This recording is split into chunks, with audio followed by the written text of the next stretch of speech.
How's me lovelies? I hope you're all doing very well today. Well, today I want to, express the seething anger that there is in Spain regarding the tourists. Yeah, not just British tourists. Let's keep it fair. It's not just about. Well, should I say English? But anyway, some of us, they're not that happy with us now. But it ain't just us, no. But we are the majority of tourists heading to Spain. Counting for over 17 billion in 2022 of, revenues from the UK into Spain. Quite a bit of money, really, isn't it? You know, they ain't happy. No, because we're sucking up all their properties and making it almost impossible for them to be able to survive. And it's not just Spain, it's also in the Netherlands, it's also in France. I think the locals have had enough of tourists. I suppose we could be a little bit more respectful, I suppose. I have to admit, I don't go around like that, though, to be honest. No. I try to be respectful, I do. Anyway, so I hope everybody is well and had a lovely weekend. And, it's Sunday! Oh, dear! Ain't it, Wally? It's Sunday. Do you want a treat, my boy? All right, there he is. He's got to have his, wake-up treat, ain't he, boy? Ready? No? Are you going to move? Yeah, let it bounce on your head. I don't know if his eyesight's very, very good these days. I don't. So anyway, who have we got here at the moment? Yeah, I had a wash. I was a bit grubby. I was in the workshop today, helping the missus. Well, the missus was helping me. In fact, she's probably done all of it. Anyway, cleaning, sorting out screws. God, I was dirty in that place. God, so much work to do in the old workshop. Hello, Billy Kershaw. I hope you're well. Oh, hang on, let's bring this down a little bit so it shows the top one. That's it. There you go. Hi. Billy Kershaw. Been a lovely day on the banks of the River Ware, yes, and it's also been a lovely day today here in France. I watched the sun go down. I imagine it'll be fairly nippy tonight, mind, because the moon is full. Yeah, the werewolves will be happy. Hello, Gingers. Hope you're well. I think I'm done shoveling snow for... What? Snow? You got snow? Crikey. Oh, I know, that's a beautiful day today. The sun. Oh, that's lovely. Yeah, although we've had a hell of a lot of rain here in France. Yeah. For once, we haven't got warnings at the aquifers. You know, the porous rock is dry. No, they're saying it's topped up now, which is good. So we had a lot of drought over the last few years, haven't we? But, no rain at all through the summer months. Maybe it's not such a good idea to head off to Spain anyway, because they've had pretty severe drought. They haven't had enough water for themselves, let alone tourists. So, as a whole, apparently use 4 times as much water as the locals. Don't know how they manage that, but anyway, apparently they do. So, who's been here for 6 months? Who's been a member for 6 months? Lefty Boater has been a member for 6 months. Hello, Lefty. I can have... can I have a welcome to the Brexit, sir? I think we can muster that one up. Can we? Yeah, I think we can. It might be delayed because I haven't pressed it yet. Welcome to the Brexit, sir. I'm sorry. Oh my God. Would you like a ham sandwich, anyone? Anyway, we're going to be touching on Brexit as well, because Jacob Rees-Mogg has been speaking, he has, yeah. What, Moggy? What a flippin' idiot that man is. Anyway, he can't help himself. No, him and his flippin' happy fish. They're now British fish, and they're better and happier fish for it. God, why can't just somebody castrate? He's bred, he has. He's been bred. He's been breeding. 7 little Jacob Rees-Moggs, poor little blighters. That they are. Crikey, can you imagine it? Waking up every morning, and his missus as well, waking up every morning to Jacob Rees-Mogg. Although she ain't much better, to be fair. She likes to hunt foxes, don't she? On other people's land. Yeah, lovely people, these Moggs, aren't they? Stick them in the bog, I say. Yeah. Yeah, okay, that one will do. Oh. Okay, that was a bit spontaneous. Okay, I'll stop that now. There's enough of the poop. Yeah, go on, good. Well, cheers, Lefty Boater. Remember, 6 months, crikey, don't let it fly. Really does. Anyway, I'm going to be going live on my other channel quite a bit more in the next few weeks, probably in most afternoons, for the woodworking and what have you, because I've actually got some work, which makes a change, to be fair. Good job, I know. Got to keep this physique somehow, you know. Can't afford it otherwise. No, I have to lose some weight. Snow, sleet, and more snow. 6 inches of snow, crikey! God, that sounds cold. Hello, Vince. Hope you're well. And Joe, hello, Joe. How are you? I hope you're well. Saying hello to everybody. So Joe's in Portugal. How is it in Portugal? Are the locals not so happy with the tourists as well?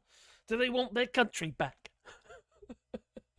seems a common phrase these days. Yeah. Or is it? No, that's just England.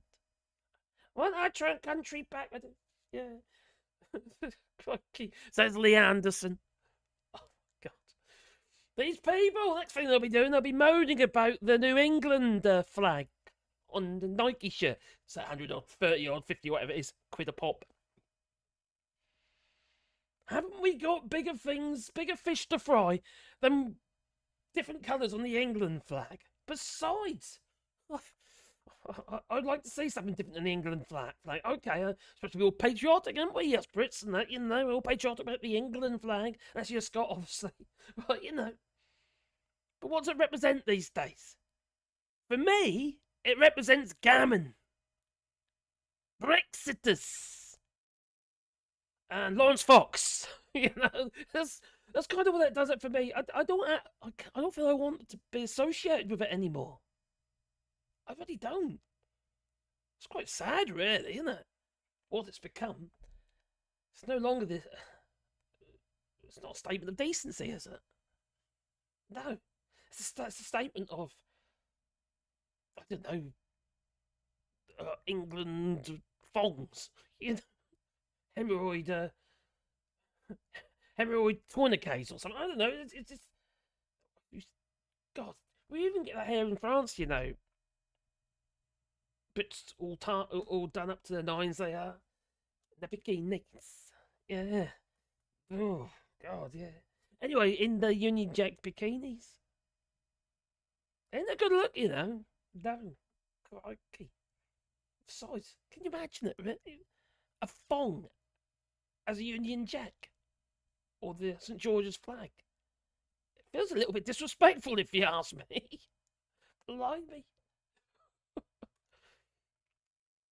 Ooh, right, that's too close to the rug. Okay, was it the bone? No. Was it both? Maybe. Oh damn, I've gone too far. Probably. Anyway, hello, Steve McGowan and Jasper Edwards. I hope you're well.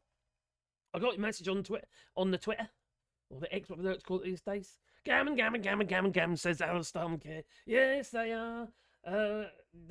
Yes. Those who flaunt that flag, unfortunately, are those who are disrespecting it. If that is your thing. One day there won't be the Union Jack flag, no. It'll be the England flag, and the Scotland flag, and the Welsh flag. Maybe. Dear. Independence. Freedom. How's the weather? Another storm coming in, says just saying. Oh, blimey. Well, it's a clear night tonight. That it is. Here in France, where I am anyway, in the limousine. Hello, just saying. It's been a crazy since the El Nino. I know. Blimey. It's very, very worrying, very, very concerning. But, it's all myth, isn't it? Yeah, it's a hoax. Climate change is not real, apparently. No. And the Earth is not round, it's flat. Do you know that? Some flat earther told me that, yeah. Yeah, some space lasers and some other crazy shit. But now the world's messed up, innit? It really is. In war, it's just lunatics. Flags in everyday items is a very strange concept for me, says Joel Amarios. I just have a ring with a Prussian or Malta cross, a reproduction of an old family heirloom. I haven't got a problem with the flags per se. If somebody wants to hump the old flag, you know. Look at old Donald Trump. He gave a good old hump, didn't he? You know, the stars and stripes. He got a bit lustful over it. That's a bit weird. But anyway, I say it doesn't really bother me. It's when it's the association now is just it's gone off kilter. Big time. Crikey. And don't they jump on it like that flippin' shirt? What the hell's going on? As if that really matters. Blimey. But you know what they say, don't you? Crikey. I'm going to do this one. Oh. Not every flag humper is a nutter. But every nutter has a problem with the England shirt. Or something like that. Didn't quite work, did it? No. Oh, hello, Vince Marcus. So you're on top chat rather than live chat? I don't think so. I'm on live chat. No, I'm on live chat. Live chat, we're there. Yeah, we are on live chat. I was when I first started, though, but I flicked over. Steve McGowan, I had to toss out my American flags. It's been appropriated for fascism. That's the thing, we're talking about appropriation. That's what you're talking about, the flag, isn't it? It's been appropriated by people like, crikey, what's his name? No, is that nutcase geezer, isn't he? What's his name again? Not that one, not that one. Is he on over here? It's crazy geezer. Right on. Oh, there, this geezer. Yeah, there we go. Is it on the top? Have I done it yet? Oh, him. That's it. Yeah, that's the one.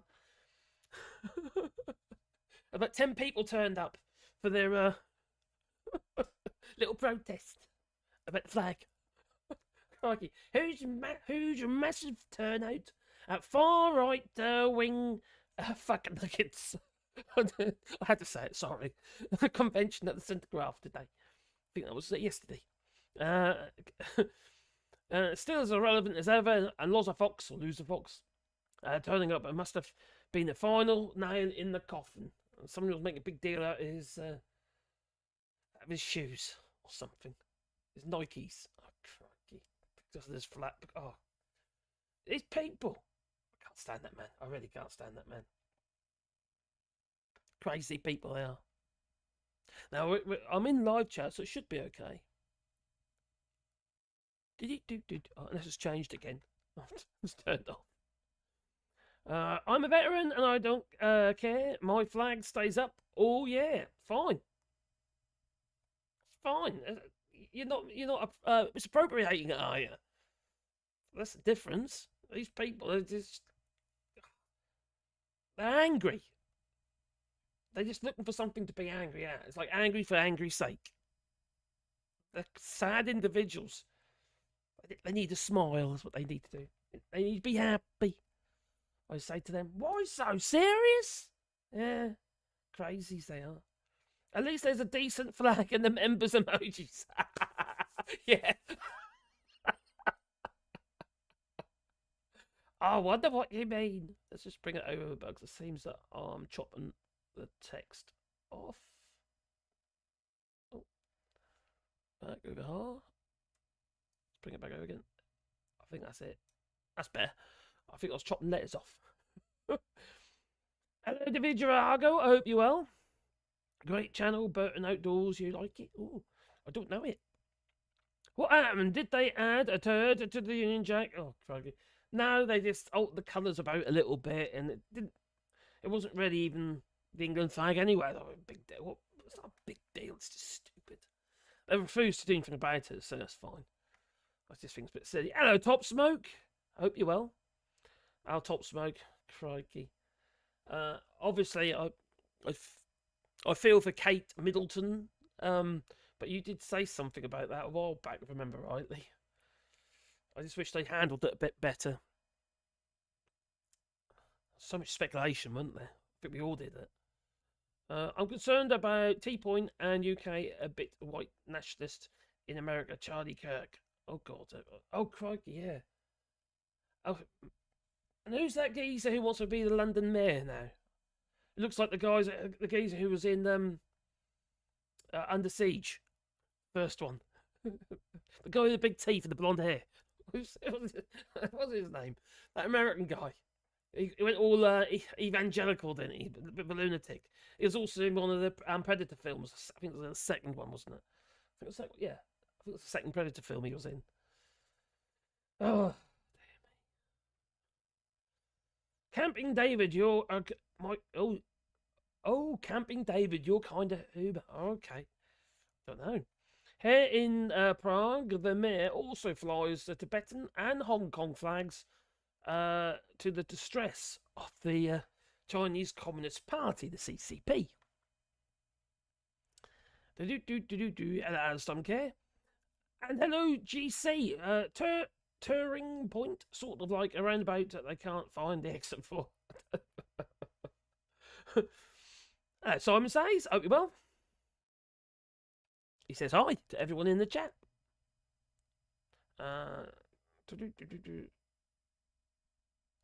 What about Allshort's disgrace of a woofler? You tried to pass off a blowtorch this week as a woofler. They talk about my Woodworking channel. I need to make a woofler then. I'm at the moment, I'm just trying to sort out my other space for my other videos. So, hello, Evans Bear. I hope you're well. Busy. There's camping videos. Very funny. I find the Fell Wonder more funny. Okay. I don't know. So, anyway. I got my beer.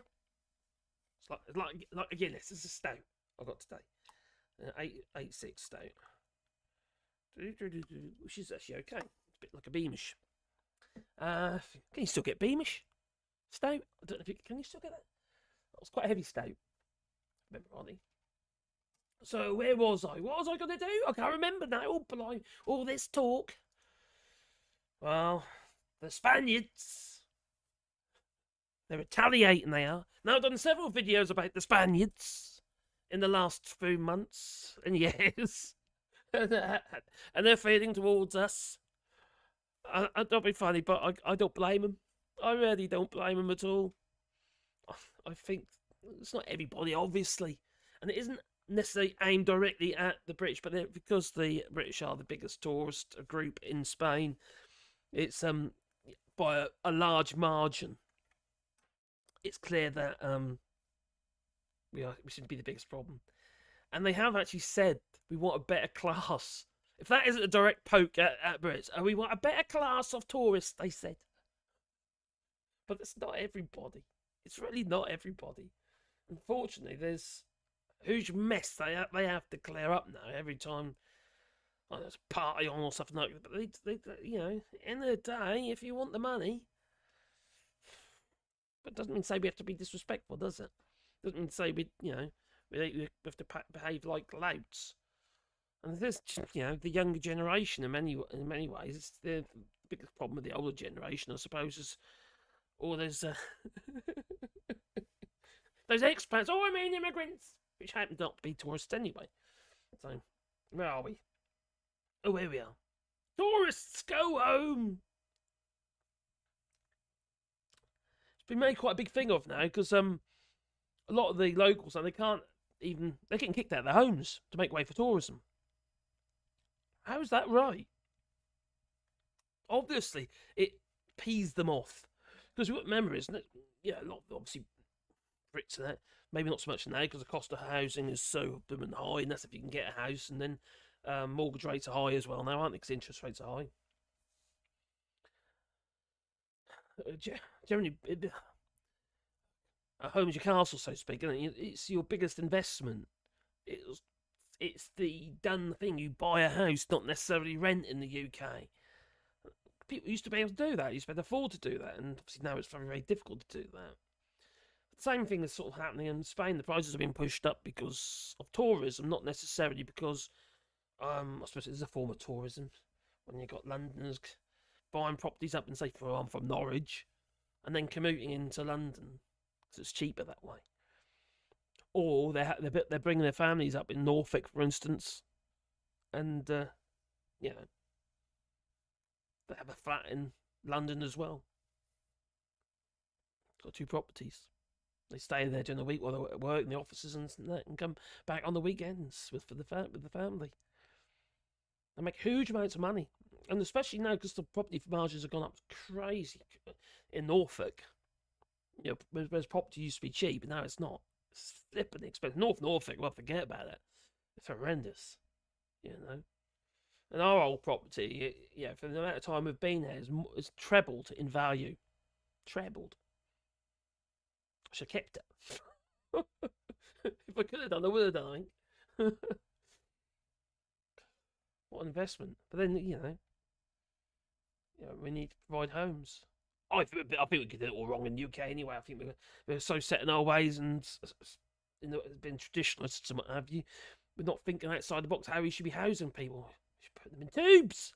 That's what we should do. Maybe toothpaste tubes. Squeeze them out to work or something. I don't know. Anyway, Seething Spanish locals. Yep, it has to be said. They're not happy.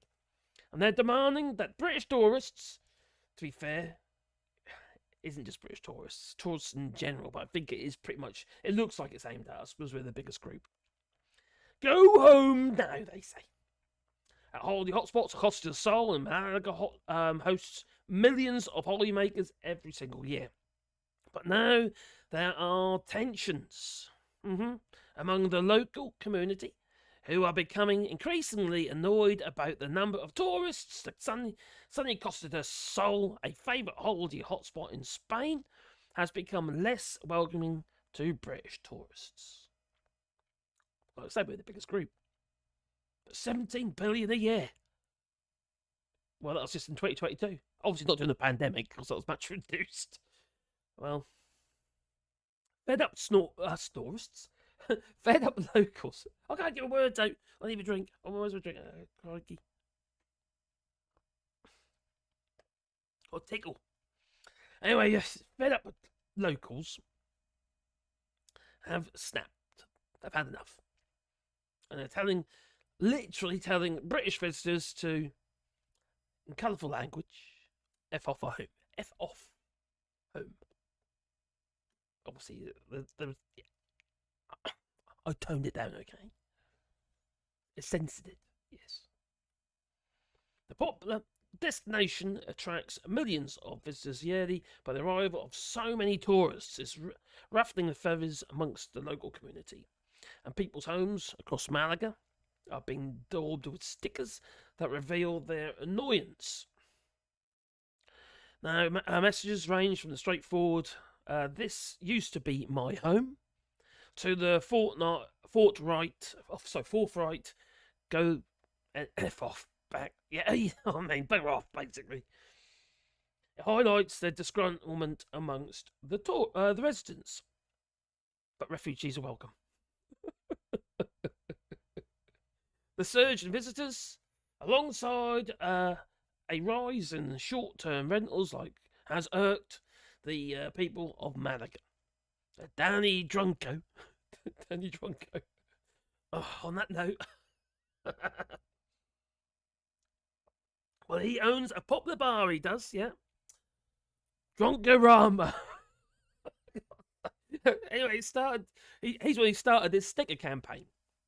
And he was motivated by his own experience of being kicked out of his own house, or own home, rented accommodation. Let's say, sorry, I missed the point earlier where we Brits, we buy houses if we can. That's kind of our design. We don't necessarily rent. We do rent, but majority of us buy. In Europe, though, it's the other way around. In many, like for instance, France, for instance, many rent because the rents are so cheap. And the same as Spain and what have you.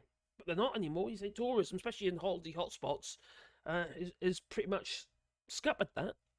If you live and work there, probably for the tourism industry. probably like this guy who works in a bar probably needs that money coming in anyway, but it's... Now it brings me on to what I think it was the Chancellor of the Exchequer and his constituency, and sorry when he was saying about how 100 grand a year is not a lot of money to live on, if you live in Surrey. The argument then was, well, then you should move if you can't afford to live there. The point is, though, if you work there, that's where your work is, you got to live there. It's a sensible thing to do, isn't it? live on your doorstep instead of travelling into work, causing more pollution, blah, blah, blah. Or work from home, I suppose, if that's possible. But I did see one guy, he was saying, or hear one guy, I think it was on LBC, and he was saying, oh, God, it's so difficult. You got to think about how much it costs now to live in, this was in Surrey again. He says, 100 grand, you might have £2 mortgage a month. You got to pay that out. If you're on 100 grand, you after taxes, everything, you might bring home just under 6,000 a month, which does not sound like a lot of money from 100 grand. I suppose you're into the higher threshold of tax, you pay, half that increase of over 40,000 is going to be going into tax anyway. So you could pay a huge amount of taxes and costs and expenses, I imagine. And you say, well, after, if you've got 2 kids, what have you, in childcare, that can end up costing you a couple of grand on itself, which I quite believe it. I know how much it's costing my son in Norfolk, let alone in places like Surrey and places like that, near London. People commute in. It's not affordable, is it? And these properties are all being gobbled up by not tourism necessarily, but by foreign investors. Probably, Russians, more than likely. Chinese, more than likely. Sucking up all the properties and pushing the value of those properties up and make it unaffordable. The rents go up and it just becomes impossible to live. So when the rents are matching the mortgages, in cost, in your monthly rents, for instance. I know, for old terrace house my son used to live in, that was around $450 a month rent. That was okay. So 10 years or more ago. But about 10 years ago. It was about 450 or 500 a month, something like that. It's up for another terrace house for which my son was not. This son was looking at. My daughter was looking at. It was over £1,000 a month for the same size. 1,200 a month it was for the same size property for a terraced house, an old weaver's house in Norwich. It's not sustainable for most people. The amount of money you've got to be earning to be able to afford that, plus live. That's not the only costs, is it? It's not just rent, is it?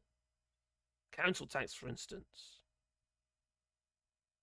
My daughter's council tax came in, and she's in a council, a council property, council house.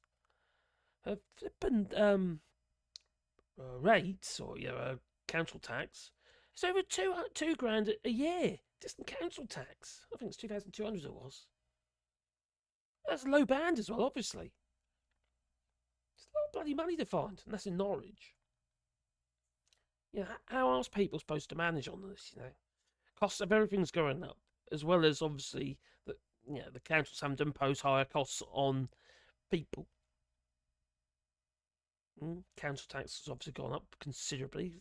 They have to find the money from somewhere because their budgets are being squeezed by the government. Is it going to be any better under Labour? I don't know. Is it? Maybe it will, maybe it won't. The money's got to come from somewhere. Where? Other than borrowing. No, obviously borrowing is an option. The Tories have borrowed already since 2017, or since Brexit, really. A huge amount of money has been borrowed to try and sustain Brexit, to build all these, these Farage garages that aren't going to get utilised. In fact, one Customs and Excise building in Portsmouth that cost $24 million to build isn't going to get used, and the council's considering knocking it down because it'll be cheaper to knock it down than it is to actually utilise, do anything with it. They're sitting on it. They've got security of the place and all that sort of stuff still. Got, a lot of it's borrowed money, so they're paying on that interest. It's madness. They'd be better off knocking it down and selling the land off and try to cover their debts that way. Bad management by the government, yet again, because of Brexit. Flippin' bunch of... Oh, that's not that one. They're now British fish and they're... Not that one. What? That one. Kipper. That's what they are. They're not just fish, they're kippers. Let's go back into the old chat, just check the chat out. So to get behind with that. So, there we go. Have I missed anything?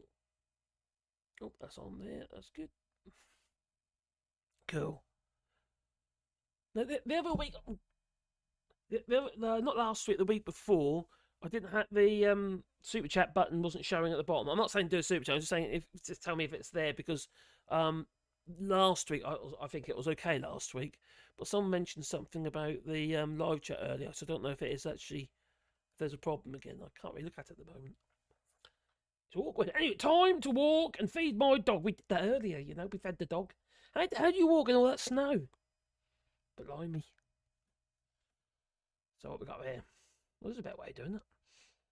Hello, Joanne Dystopian. 1984. My Spaniard living in Costa del Sol. Oh, I am a Spaniard living in Costa del Sol. Oh, that's interesting. And I've only seen that type of message on YouTube videos. Never. Oh, okay. And I can only think that could happen in a city centre. Oh, yeah, that's going to. Oh, of course, Airbnb. Where, yeah, we've got Airbnb here, but we're in rural France. I don't think it's very much of an issue. Yeah, I could quite believe that. But there's a lot of it going about at the moment. A lot of people talking about it, and it's going to be these are mainly in the big cities, aren't they? Whereabouts are you, Joan? Jean. Dystopian.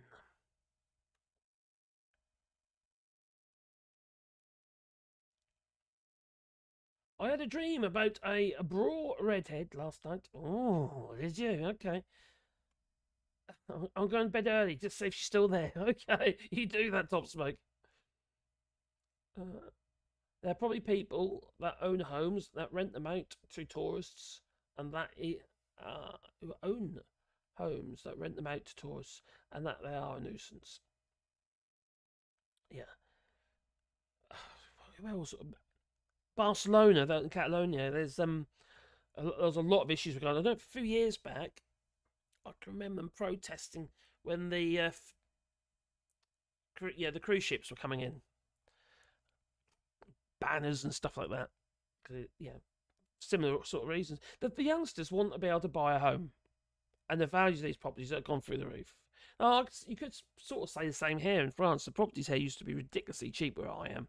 I mean, ridiculously cheap. But because, us Brits have been buying property, that pushed the value of the value of the properties up, obviously, and made it a more desirable place to live in many ways.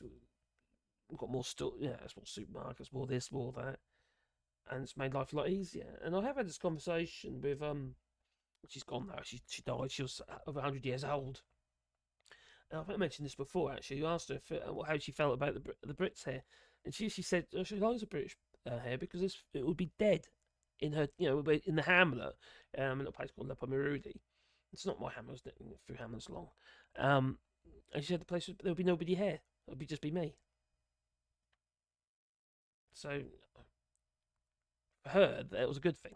She liked people around her, and also the children are less likely to move to the Smaller cities, in number, are we? what have you? But larger in mind. Oh, cheers, buddy. I think you missed memberships I sent Marks. Oh, did I? I'm scrolling up here. Oh, crikey, I didn't know. Blimey. Up we go. That must be when I was jabbering. Jabbering. I should have scrolled up earlier. Nice one, Alistair. Oh, well done, buddy. Joe Lefty Boater. Can I have a welcome to Brexit, sir? Oh, I get it now. I did see that. Sorry. Time flies. I'm going to do that again, though. We've got to do the welcome to Brexit, sir, again after that, haven't we? Welcome to the Brexit, sir. I'm sorry. Oh my God. And what is Labour going to do about Brexit? We're going to sweet talk the EU, we are. Yeah, because it's for sweet nothings. Absolutely nothing.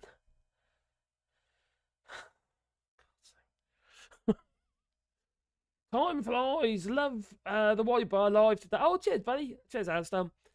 Just had a bad Wi-Fi. Got good connection now. Oh, that's good. Yeah, no, I quite enjoyed it. It's just a bit of a laugh, really, and And I'm going to be doing a lot of lives in the workshop on my Wally Bar channel over the next few weeks because it's because I can. And I'm going to be in there anyway, so why the hell not?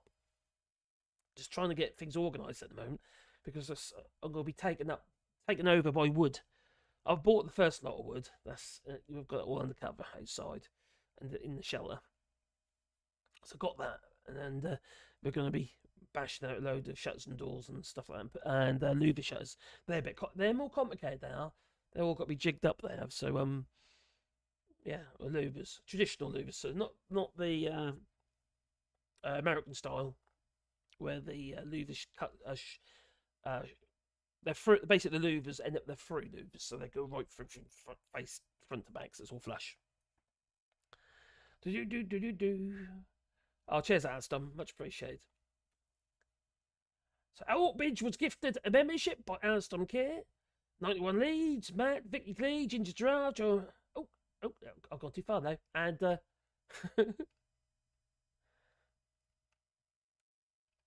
brilliant. Cheers, buddy. Thank you. Now, where was I? Have I got timestamps on it? I have. Oh, that's good. I've got timestamps. Lee Corn, hello, my friend. I hope you're well. Scrolling up. Just make yourself a minute. Oh, hello, Matt. I hope you're well. It's there. You need to turn up the mic volume. It's a bit low. Oh, is it? Or have I been too far away? Let's have a look at this. Mic volume. Turn it up. Oh, my God, it is low and all. 1, 2, 1, 2, 1. How's that? Why is that so low? Is that better? Can you hear my sexy baritone? Don't marry her, F me. Something like that, isn't it? I don't know. Right, I should have checked that. That's not normally an issue. I must have pulled my shorts down. Yeah, like that. Back there, 'cause that's where it was. Back there. No, I'm back up here. So I hope that's okay now. Sorry about that. I didn't realise. Thanks, Mad Monk, for letting me know. Back over here. Marcus Biggest fans in the house. Hello, my friend. I've been using a very special pencil today. I have. In fact, I've been sorting out pencil. Oh my God, I had too many thin pencils. I must have over 100 pencils. All too short. Besides, I use these mechanical ones now, as you already know. Casca might send me some new pencils as well. Norwich, where the men are men and women are men, and the fish can walk on the land. And we've all got web feet, apparently. God's sake. Oh dear. A wealth tax has hit the USA now, so yeah. So it should. Too much money. What we got to do? We've got to force the rich buggers to spend the money instead of hoarding it. All what's happening is it's been sucked from the middle classes and those who even struggle. Everyone spends money after all. If you feed yourself and clothe yourself, you're spending money. You got to ask yourself, where does that money go once you handed it over or use your card or whatever you're going to do? It doesn't get recirculated. It's not going back into circulation. No. People who haven't got much money, let's say, for instance, I'm going to say the 100 grand because there's been a lot of talk about the 100 grand income, especially since these Tories have got pay rises. And again, while everyone else is suffering, oh yeah, we're all right, Jack, we can just give ourselves another pay rise, above inflation pay rise. Cheeky little bastards to say that they are. Well, those on lower incomes spend all their money. They live to their means, because pretty much everything they do isn't really living to excess. That money that they get given, whether it be on social or whether it be money they've earned or whatever, ends up recirculating. Unfortunately, it recirculates for a certain period of time and then it gets sucked up by the likes of, I don't know, Jeff Bezos. Or that strange geezer with the stuck-on hair from Facebook. Mark Zuckerberg. Whatever his name is. Zeebrugger. I don't know. And what is this with Jeff Bezos, with his latest girlfriend? Oh my God, was she come out of a mould? A mould with big boobies?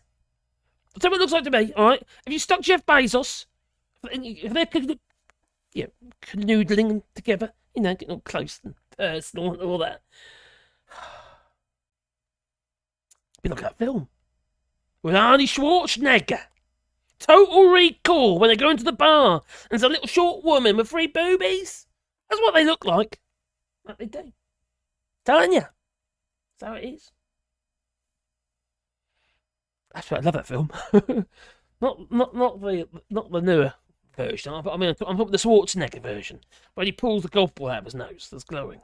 That one. And he tries to get out of where was that? Good Mars or whatever he's going to do. And he's got this head on, this kind of thing, and it goes all a bit frumpy. It does, yeah. 2 weeks. It goes 2 weeks, and it keeps repeating itself, and then finally blows up. So anyway, I digressed. It's just a little bit. Oh dear me. Money comes from the printing press. I wish it did. I wish it wasn't all this flipping online stuff. So I can just control you, know exactly what you're spending, when you're spending. Now, this is okay. I'm using a bit of software at the moment called I've just signed up to. It's called Opus Clips, and you can make lots of little short videos, little vertical shorts from a long form. So I need to think about how I'm doing my long forms so I can actually use them to make these shorts. So I can compartmentalize them into 60-second shorts. Anyway, I signed up for it on my account. I've done all the researching on my account. My dear missus is getting in their flipping Facebook feed. So either they're getting, my information's being shared. I've had this situation before. Is being shared as an IP or as a household with Tom, Dick and Harry. The thing is, you see, let's say, for instance, I just bought my missus something lovely. A present. Hasn't arrived yet, but I bought a present. Well, I'll tell you what, it's all going to be in their feed, isn't it? In their Facebook feed. Huh? Nothing's personal anymore. You can't even be the slightest bit secretive. It's like nobody trusts you anymore. They want to know everything about you. Why can't we maintain a little bit of privacy? Yeah, or at least have the choice. Now we don't really have the choice. I didn't expect me. I'm looking online at stuff, and the missus is getting it in her feed. It's not the same email or anything. I've got random IP as well. So it's not on. It's not on. No. Anyway, where was I? Hello, Matt and Top Smoke and Simon Size 54. All shorts, you are low volume. My volume. Let's go down a bit. Oh, there's something there. What's that? I just saw something blue. We've done that one. I've done that already. There we go.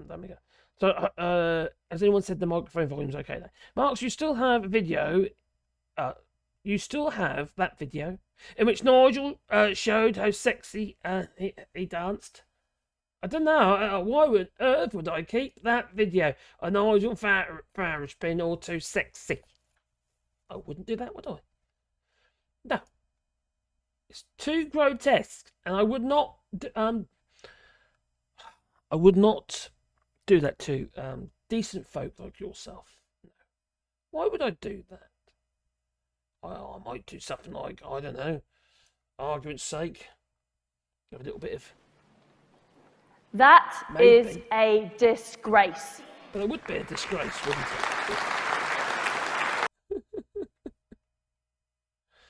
it? We do something like this instead. Oh, there you go. No, Nigel's a model, you know what I mean, and he does his little turn on the catwalk. On the catwalk, yeah, he does his little turn on the catwalk. Get him off, Nigel. I'm too sexy for my cat, too sexy for my cat. Poor pussy cat. Too sexy for my love's going to leave me. But new. Yeah, but no, but no, yeah, but anyway, but there you but. All right. You can blame David for that one. A garden tiller next. I suppose it's that time of year. A bit of rotivating. Turns down volume. I should have turned the volume up. It should be up. Mic should be good now. I hope it's good now. Whatever you do, do not fart on the mic, or else you devil parts of Portugal. Okay, so it must be quite high now. Blimey. That's better. Good. Oh, nice. Cheers for letting me know. Airbnbs are regulated the same as hotels now, so renters even have to register guests at the police station for foreigners or face huge fines. Ooh. Didn't know that. They haven't told us that here in France. Although they're not imposing that yet, that habitation rule. They are in Spain, though, where you got to prove that you've got the person that you are staying with as a member of the family. You've got to go and get this habitation type form filled out. So you're saying it also applies to Airbnbs? You say I just wouldn't bother doing it anymore. I'll just give up on it. I saw that we don't get enough to make it warranted. We get food people. I suppose we get about 12 people a year. Oh, I saw that. I won't bother. Stop playing with your wood. You'll go blind, especially if you are passionate. Says Mark's biggest fan. Thank you for that. Oh dear. You people coming over here, taking our jobs and our women. Where was I again? That's better. Good. Penny Mordaunt was the lady of the lake and would have sunk before Arthur was able to get Excalibur. Well, she was in that program, wasn't she? That game show thing called Splash, where she made a whopping great splash. But she did. Anyway, you got to stand up and fight. Stand up and fight, and then beside you will stand up and fight. Oh, Molly, you got to stand. I fell asleep. Anyway. Did she honestly think that was a good plan? Didn't she believe that she was going to be... Oh, crikey, someone must have... Oh, that's brilliant, that was brilliant. They're going to take the big out of you. Crikey, these people, eh? We all know universal credit claimants that live in mansions, dress like a king, drive a Porsche, and have supermodels doing the dishes. And don't forget the flat screen TVs. It's pretty much the only type of TV you can buy these days. And besides, they're more economical. Our flipping TV, we've got the projector. That thing expensive to run, right? Because it's a big bulb. Yeah. But our flat screen television we've got through there. But what used to be in the lounge, I think it's about 40 odd watts. It's hardly any energy at all. It's flipping great big screen I got in front of me. That's only about 40, 50 watts. It's hardly anything. We used to, years ago, we used to work out our electricity in light bulbs. 100-watt light bulbs. It was 300-watt light bulbs. 300 watts. Not anymore. Just trying to save some flipping edge because it's so blooming expensive. It's gone up here as well. We pay, including taxes and everything, about 25 cents per kilowatt hour, which still does so cheaper than the UK. But still, I certainly have noticed it on our bill. So...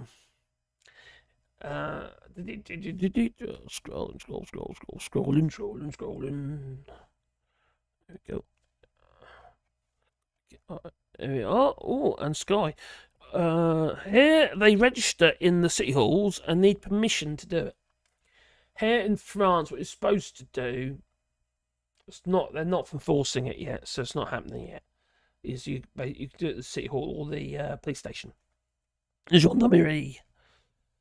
Airbnb in France, you need to keep records of foreign visitors. Did a little last year over summer to pay bills while we worked on the house. Good idea, good plan. Yeah, we've got our Airbnb here that we do. Maybe it's all French people that come, so they're not foreigners. No, they might be foreign to us, but they're not foreigners. So, in fact, they're all French. Oh, that's Dutch. And we had a Korean. Never had English. People used to come here, they're passing through. So, going from part A to B, because we're sort of like on the trunk route, basically, from north to south. And it's a good stop off. Some of the kids have a wash and shower and what have you. Poor people spend their money on phones. And claim the Tories. Not mentioning that the claim that to claim that most benefits you need internet access and device to claim. That's the thing, you know. Even to do your taxes and stuff here. It's all got to be done online. I just had a letter come through last week from my bank saying, "Oh, just to let you know, we're no longer going to be sending you paper copies of your bank statements and what have you." I'm a bit old-fashioned. I like my paper. I shouldn't do because environmentally it's a bad idea. But we print everything off anyway, so we're going to print them off. So I'm not really saving any paper, is it? Although maybe they won't be sending us all the crap that goes with it. And then maybe then they won't be sending us any marketing that goes with it as well, which would be quite good, I suppose. But it's, yeah, and everything we have to do is online. With these special security code things and stuff, you know, to security. But, you know, it's a pain in the neck. I'm a bit old school with that sort of stuff. I like things physical and tangible. It's just how I am. I think it's a very dangerous game, that being over-reliant on technology. Don't be wrong, I love technology. I'm always doing technology and stuff. I'm surrounded by it at the moment doing this. But it's not something that I feel that I have to have as just a useful tool, if it makes any sense. But they're enforcing it upon us. It's been pushed on people. Do your taxes. I've got to do that all online now. I can't do paper versions anymore. Which, to be fair, is easy. It is really easy. So I don't mind that so much. Got to do your taxes. Unfortunately, I'll come at that month as well. I do my taxes every 3 months, you see. So it's, you know, the 4th month is the month you pay for the previous 3 months, effectively. So, yeah, 1st, 2nd, 3rd, and 4th quarter. So that's how we do our taxes. It's simpler, and at least I know where I am, and I've paid. It's done and dusted. They get a great bill at the end of the year. They go, "Oh, crap, where that money could I come from? I should put it on side." I didn't, or something stupid like that. I don't know. Or you had to buy something, like a new camera. No, I'm joking. Or a tool, maybe. No. Maybe something broke for the, I don't know, boiler. That's the favourite one. Oh, the boiler broke. I need to spend the money. I can't go blind. I got prostate. What? I can't go blind. I got prostate. Okay. Prostate. Oh, I don't know. Okay. Well, the king's got prostate cancer, hasn't he? You know, and he's getting it all uppity because he can't do anything, and he wants he's urging his staff to speed things along. I don't know how it works. I don't think it works that way, does it? No. At least he did come up front straight away with people. And at the end of the day, they're not private individuals, are they? They're prostituted themselves to be in the royal family. Okay, it's by right birth as far as he's concerned. But Kate Middleton, she knew what she's letting herself in for, you know. And if you're going to be in the royal family, you don't really have a private life. End of the day, your life is being funded by the taxpayer, so you've got an obligation as far as I'm concerned. If that's what they're interested in, you know, so I'm not interested in royal family at all. But I just find it a little bit crazy, to be honest, why people are so infatuated with them. Are you infatuated with the royal family? I like what the French did, the Portuguese. Oh, hang on. In Airbnb in France, you need to keep records of foreign visitors. We don't really have any foreign visitors. Did a little last year. Okay. All ours are French, like Airbnb. Here they register in the city halls and need permission to do it. Yeah, with the Airbnb here, like for instance, you have to go to your Mary and you have a form and you get that filled and they sign off. Say okay. So if I thought I was going to have to jump through too many hoops, I wouldn't have bothered. Avocado toast. Oh, you got to have your avocado toast. Oh my Gideon. Was it in Canada? What's going on in Canada at the moment regarding the cost of food? Is anyone here from Canada? Can you tell me how expensive food is in Canada at the moment? Let me know. I've seen some clips actually. I might have more actually somewhere where the cost of food in Canada has gone through the flipping roof. I'm not kidding. Oh, here we are. Oh, I found it. There it is. I think that's the one. or one of the clips I've seen a few of them. This woman here, she's been doing and it's a Costco, I think it is, or something like that, and so how much, explain how much the food is. Apparently sushi is not too bad, though. I like sushi, so that's okay. Shop with me at Costco Canada. The prices are insane. 3 steaks are $70.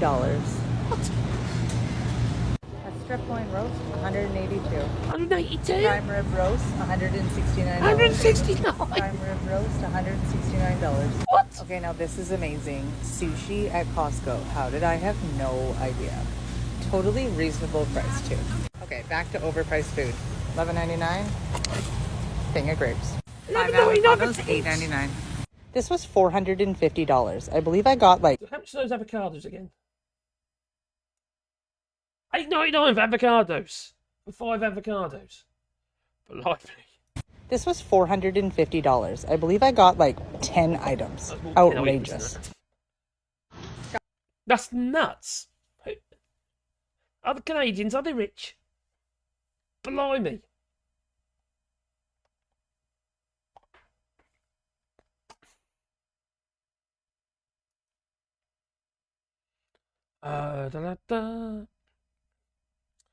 It's here in Prague for the registration.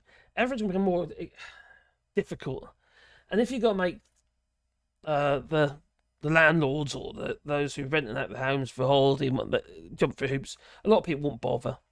Some people do it as a supplemental income. If it's your business, it's different, isn't it? If it's actually what you do, it's how you earn your money. But then you're gonna have to, aren't you? I just don't want aggro. It's never hassle, isn't it? You know, I'm a bit lazy with that sort of stuff. I can't go blind. I've got a prostate, says Jasper. Okay. Oh, there we go.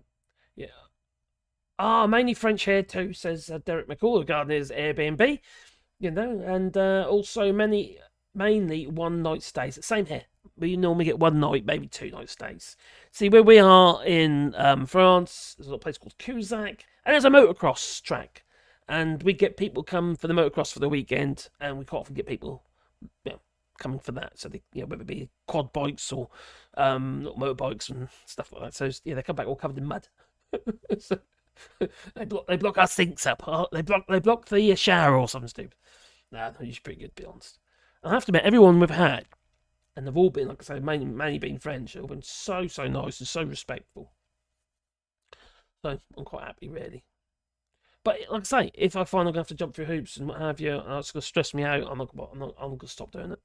I'll just take it off the list and all until things change, if they do. The better that is. If Starmer reverses Brexit, I'd vote for him, says Dorco. So would millions. I can't vote for a Brexiter. I don't think he's a Brexiter. No. I think he's just someone who's going with the flow. He's doing whatever he needs to do to win that vote. He doesn't believe Brexit's great. No, you go by what he said in the past. He doesn't. He's just basically a liar, actually, if anything. Now, for me, I don't think I've got a lot of choice but to vote for Labour. The only thing I would say is I don't think they'll be there for long, fortunately. Unless reform gets more grounding, gets more of a vote, and effectively it makes Tories unvotable. They'll split the vote. That's what I'm trying to look for. They'll split the vote for the Tories, so Labour could get in again for that. I don't see with what Keir Starmer's currently talking about regarding Brexit, how that's actually going to benefit the country. You can't sweet talk them. It doesn't work like that. There's a set hard and fast rules. So there's no sweet talking. I think you'll get better terms, or possibly better terms, or there we go. I don't think they got the appetite to talk about it. They got bigger fish to fry. Unless there's something that is going against the Trade and Cooperation Agreement that the UK is not basically doing what they're supposed to be doing. Like building checkpoints. and then they'll talk about it, but not as a whole. It'll be elements of it. There'll be bits of it. I should think. I can't imagine that. Oh, let's talk about the whole Brexit deal. Oh, let's talk about the trade corp. Let's go through the whole lot again. No, that ain't gonna happen, is it? I just can't see it. And the thing is, including the UK as well, we've had to adapt. Not necessarily for the better for the UK, but for the EU, you could argue it's actually been better. It's been quite good for them in many ways. Brexit, in many ways, it has not. Oh, I don't know. It's just such a mess, isn't it? Really, it's a mess. What the thing that really upsets me is the how we're perceived now, because with the Brexit campaign, it was so divisive. It really was divisive, and it's we saw all these flipping racists. They're coming out from underneath their stones, didn't they? And they just got worse and worse and worse, and more vocal, and more arrogant and nasty. And not all of them, obviously, but it's just that is what we've been tarnished with now. It's like that's how we've been seen. Not everybody, obviously. But it's, I think it's really sad. I really do. I think it's very sad indeed, in fact. What's happened to taking away the rights of, the ability to love, work, and travel from our children. And they didn't get a say. I said this to my dad. I said, sorry, Dad, it's not our future. It's our children's future. Because he voted for Brexit. He thought Nigel Farage is wonderful. That was interesting times, I'll tell you. Crikey. He got his Brexit. And 2 weeks later, he passed away. All the royals mean nothing. All those royals mean nothing to me, says Joel Marios. It tastes like the insides of a bug to me. What? I don't eat them, but family members eat them. Oh, sorry, I've gone for past it. It just jumped from one to another. Oh, blimey, where was I? Oh, well, never mind. As Steve McGowan says, oh, don't go EU flag pins to separate them from the others.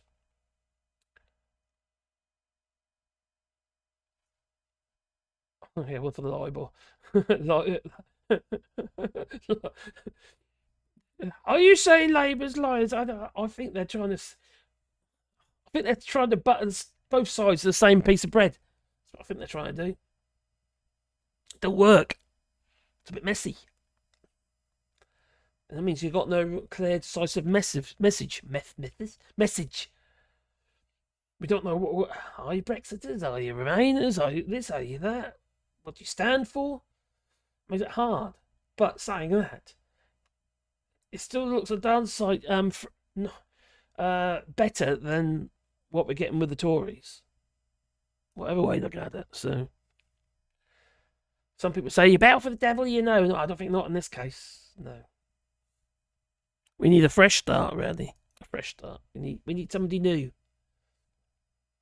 Yeah, we've got problems here in the EU, We've got the rise of Marine Le Pen and what have you. Emmanuel Macron, he's, especially in this area here, he's hated, he is. I mean, really hated. For me, I think he's done a lot of good. But nobody, you give them that, all right, and they want to take that. But that's what our doctor said. Who happened to be French, obviously, from France. But anyway, it's just nuts. I don't think they really know what they want. Angry for the sake of being angry. It's like a big game.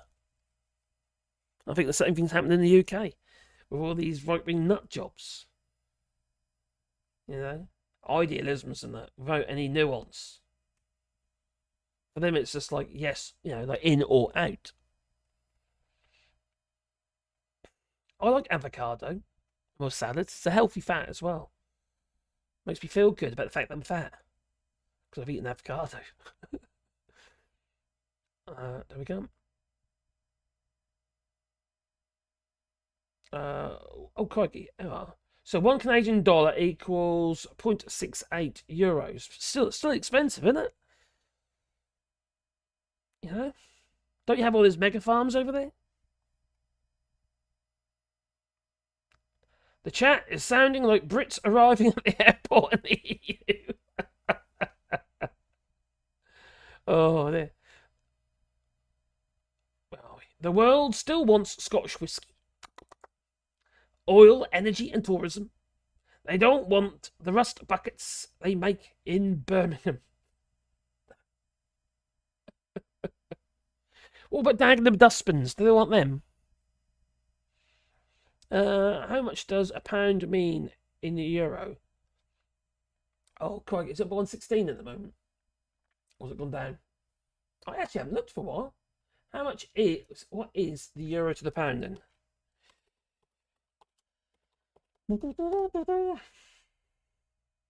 Right.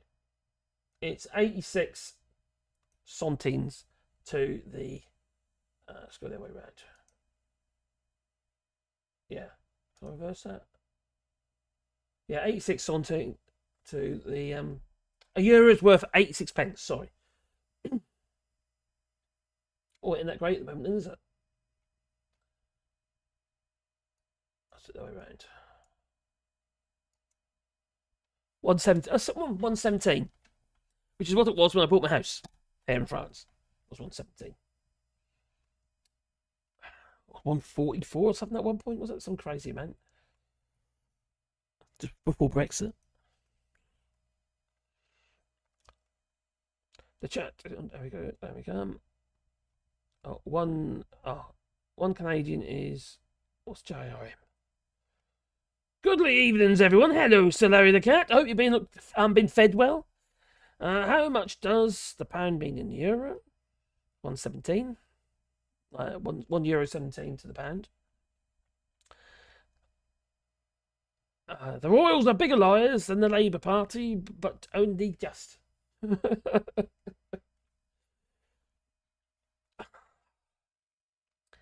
Do you know what got me a little bit, actually? Don't get me wrong, I thought it was, I don't know if you saw the message from Kate Middleton. I did yesterday.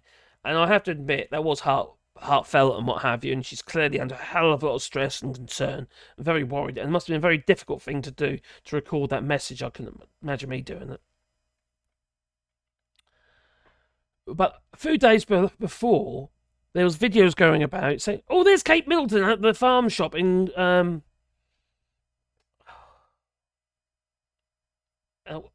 didn't look nothing like her." No one said anything. All we got in all the papers, it was all over the news, about how she's been seen out with her husband after going to a farm shop. That's not Caroline, that's not Kate Middleton, looks nothing like her. What are they on about? And then, obviously, there's a huge amount of speculation again. All it did is more fuel to the fire. Then they had the doctored image, which to me looked like an AI image, not an edited image. That was AI generated. Which makes it even worse. If they're telling me, I know the difference between an AI image and an edited image. That was not edited. That was artificial intelligence generated. Some DALL-E or something like that has done it. That's ghosting. There's too much ghosting. You don't get ghosting when you edit an image. So, if we didn't have all that stuff, put fuel on the fire, more and more speculation, more and more stories, maybe Kate Middleton wouldn't have had to do that message. Maybe it should have been William speaking on behalf of his wife if she's not feeling. She clearly was not well, and she was clearly distressed. That wasn't acting. That was obvious. And besides, who wouldn't be distressed if you've just been diagnosed with cancer? That is traumatic. Now, my mother died from bowel cancer. My father died from cancer. Okay, he was 76. And my mum was only 51. My uncle died of cancer. His wife died from breast cancer. It's horrific. Absolutely horrific. But did anyone other than family care? Was it all over the news? No, of course it wasn't. For people who are sucking us dry, well, not necessarily sucking us dry, but, they're getting taxpayers' money while the taxpayer can't afford to pay their own bills.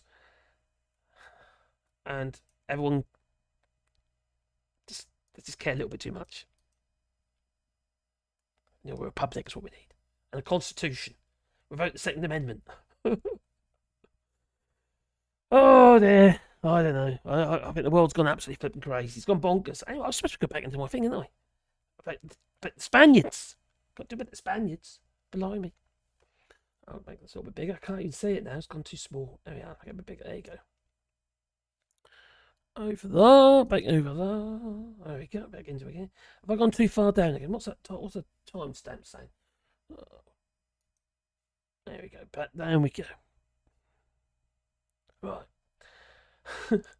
Personally, I could not stand the weed prick. Okay. They need to get the DWP to assess Kate for fitness to work. Oh, crikey. Do you know what, though? You got a real valid point here, because my son's disabled. You probably wouldn't know this already. My boy's disabled, and he's in a wheelchair. And until recently, he had to go to this flipping place, which effectively, if you can get in without assistance, you don't get you struck off basically from because they made it that way.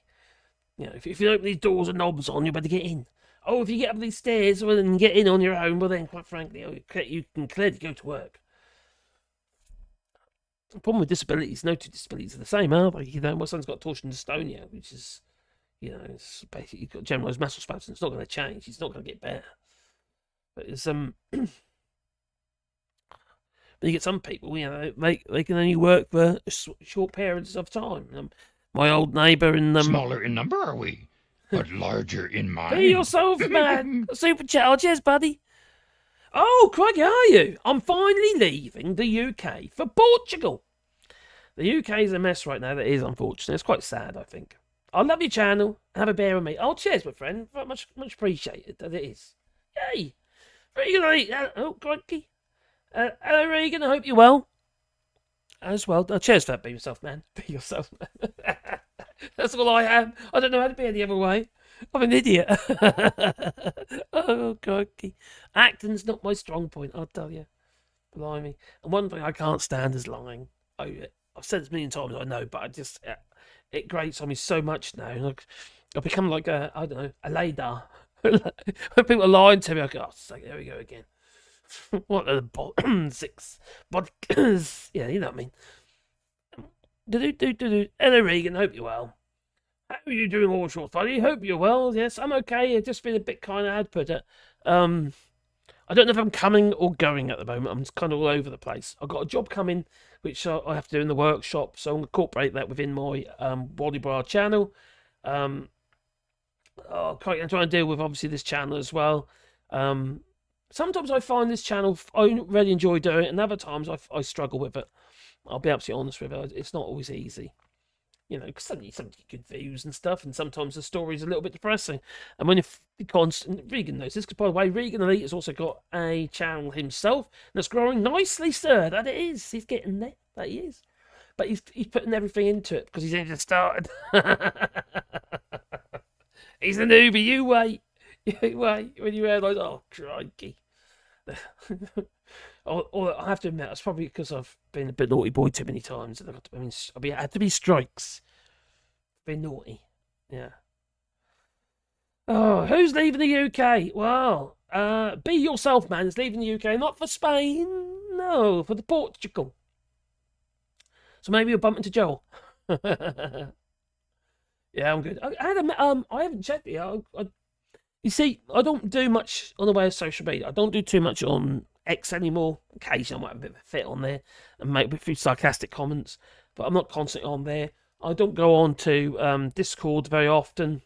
Very rarely, actually, in fact, unless I'm aware that someone's tried to contact me. So I try and keep off the old socials as much as I can. I just find it's just so much to do all the time. And when you sort of research and making videos, and also got quite a bit to look after here, land-wise and stuff, and all these trees I'm trying to plant at the moment, which I'm doing right. I love doing that. That makes me feel good about myself. So yeah, if I'm feeling a bit down, what have you, I go and plant some trees or make some signs or stuff like that to go with the city trees or put propagation. So that's make bird boxes. So that's what that excites me. But I do find the news at the moment a little bit depressing, especially all this war and stuff like that. And crikey. I find it difficult to cope with, to be honest. I'm not that strong. I get angry about some things as well. So, nothing I can do. No, I can shout about it, but, you know. And also, I don't think, regarding war-related issues, I don't think I'm the right person to do it. So I tend to keep away from that sort of thing.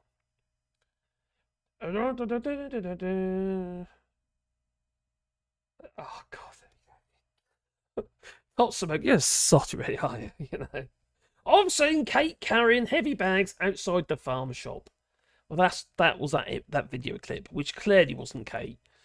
But everyone went with it, didn't they? That just makes it ridiculous when it's so obvious it wasn't her, you know. And the poor woman is obviously going through it, and she's worrying about her kids and stuff like that. But she's in a position where she can't escape the media or the people. And some of the people are just concerned about her, you know. Some people don't care. I'm not, you know, don't get me wrong, I don't wish ill on the woman or anything like that. Of course I don't. But the royal family doesn't really mean much to me. I just feel that when other people are struggling and they're in their 13 houses, 4 helicopters, and God knows what else they've got, been paid for by the taxpayer. Yeah, okay, they don't get wages necessarily, but everything's paid for them. They don't need a blinking wage. Crikey. You have to pay your rent, don't you? You have to pay your mortgage, don't you? No, they don't. It's all there for them, you see. Yeah. Meanwhile, everyone's paying a huge amount of money just to dump their rubbish. And landfill taxes that go directly to to Prince Charles, or King Charles III. I don't know. It just feels all wrong. It just feels all wrong. I would take away personal tax allowances. Oh, but actually, do you know what? Me and Mrs. were talking about this. I hate the fact that working people don't earn enough to pay tax. Every working person should pay tax. Do you know what? I don't agree. Sorry, I don't agree on that one. I feel that those people working who cannot afford to live, especially, should have more money. Remember that money, whatever spare money they've got, will probably end up going into taxes, anyway, into VAT and other types of taxes, because they don't hoard their money. Working class people don't earn enough to hoard money. They spend it on something. You know, maybe they go on holiday or something, maybe in the UK, but they spend money. We need to be taxing the wealth and stopping the extraction of wealth out of the country, because it's just been sucked dry. It's been bled. That's my feeling. I'm not saying I'm right. I'm just saying I feel that middle classes have been screwed over by this government for allowing foreign institutions, foreign companies and individuals the right to just buy every bit of property, pushing up house prices and what have you, and sucking out the wealth from ordinary people. You know, what happens to a house? Say, for instance, you can't afford to pay your mortgage, and it gets repossessed. It ends up up there, doesn't it, with all the bigwigs and stuff. Ends up, lining their pockets. It doesn't help anyone else. Those types of people that are buying these properties up from repossessions, who get them first, are big concerns, aren't they? You know? Usually funded from overseas money, whether it be from the Saudi, whether it be from Russia, whether it be China, or India even. Sucking the country dry. That's my feeling anyway. You know what? I would like to see income taxes removed from low earners. So I've got a different point of view to you. I'm not saying I'm right. I'm just saying that's how I feel about it. I think we need to inspire people to work harder and earn, to better themselves.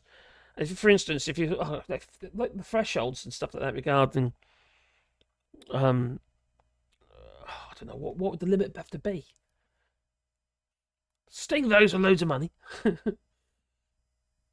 Make sure that you don't get the likes of Jeff Bezos not paying any taxes in the UK. You know, get rid of that sort of they barely pay taxes in the United States. I think that's about 0.9% or something stupid. It wasn't even a percent tax he pays in the United States.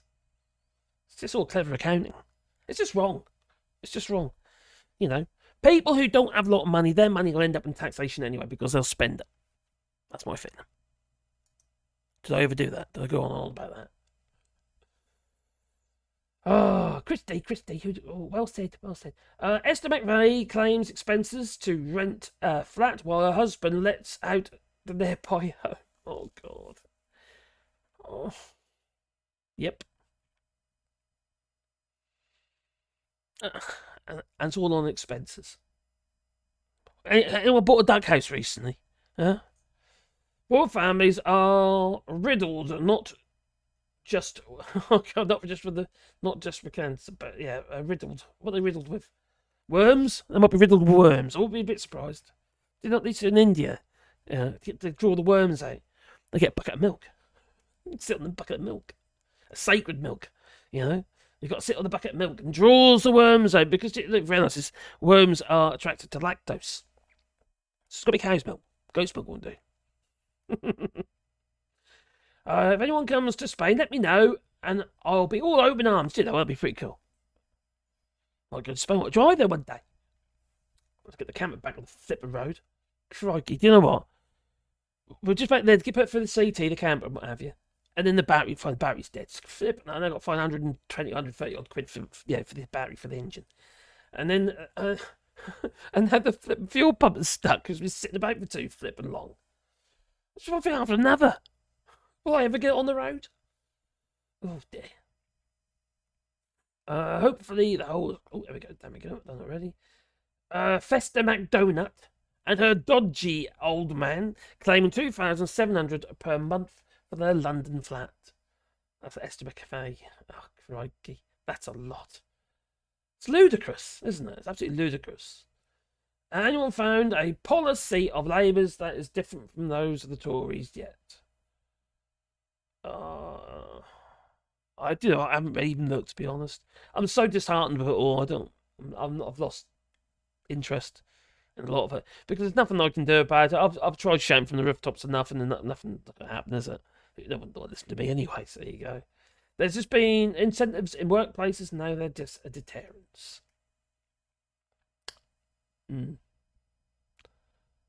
Poor people want to pay tax. Okay, I can argue that.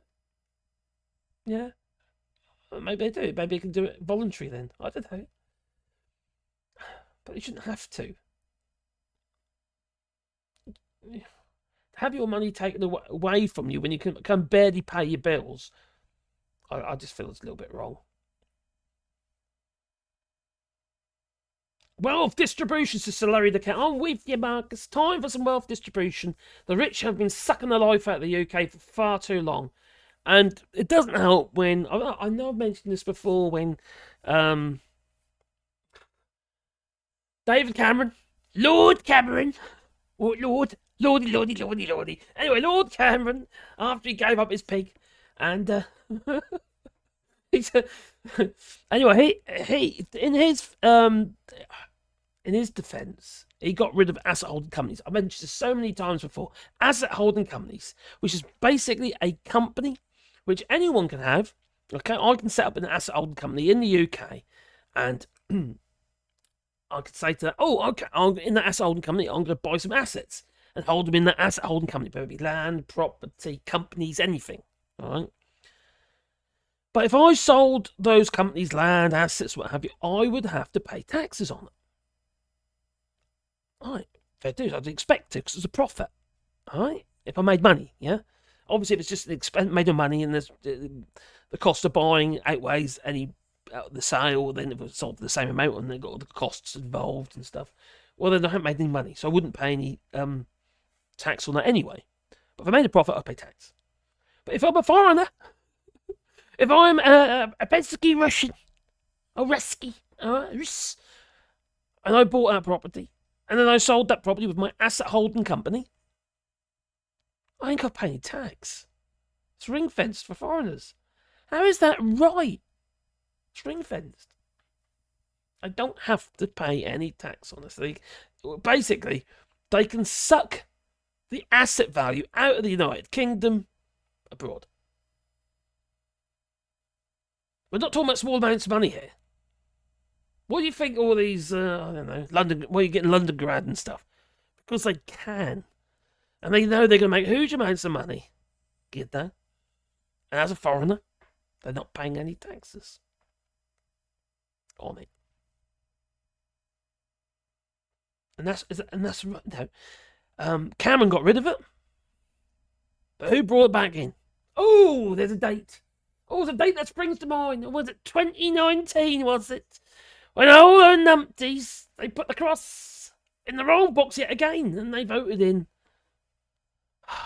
Alexander Boris de Pfeffel Johnson, that flippin' numpty. Kipper. That he is. Well, he brought it back in again. So Cameron got rid of it. Boris brought it back. I wonder why. Was it for his rusky friends and maybe one of them that he chucked in the Lords? Maybe. Maybe it's for his father, Alexei. KGB lag and all that. Well, was it FSB? I don't know. Whoever it might be these days. Oh, crikey. Oh, it's just maddening. It is. Pay your rates. What, council tax? Business rates? The Tories want the poor to pay no tax so they can disregard the poor. Is that really... They still pay tax. This is the thing we need. We all pay taxes. Even people on unemployed pay taxes. We pay taxes for every flippin' thing. Go get a coffee. There's taxes on it. No, there's not. You buy your food. There's tax on it. No, there's not. Yes, there is.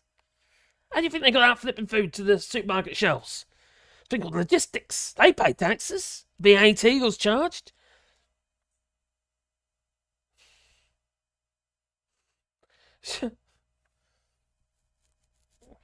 Farmers, they pay taxes. They pay taxes on the tractors, the VAT on the tractors, this, that, and that, blah, blah, blah, blah. It goes on and on and on and on and on. It does. Everyone pays taxes. Everybody. Some pay more than others, that's all. But if you spend more money, you will pay more taxes. It's got value-added tax for a start, haven't you? To spend more. We've got to get people who hoard money to spend the money. We'll give them incentive to do so. You know, it's just... I don't mean pay them to do so. Not that kind of incentive. No. I mean, penalise the flipping buggers. If you don't spend your money on this, that and the other, oh, maybe build this new village hall or something, or a hospital. You know, that's how they used to do it. That's how the slavers, you see. They got their credence, they built hospitals and schools, they did. Yeah. And then they became along and pulled down their statues. God's sake. Talk about being decked up. But that's what we should do. We've got to force people. Those, if you want to hoard the money, we're going to charge, increase your tax on your savings, on money that you, and increase tax on money you take out of the country. Make it hard for them to extract the money. Make it expensive to extract the money. Encourage them to spend the money in the country. That's what you need to do. I know it's not a silver bullet or anything like that, you know, but it's got to help. We're not talking about small amounts of money. Don't forget, we've got a GDP of 2.7 trillion, you know. A large portion of that has been extracted from the country. It's been offshored.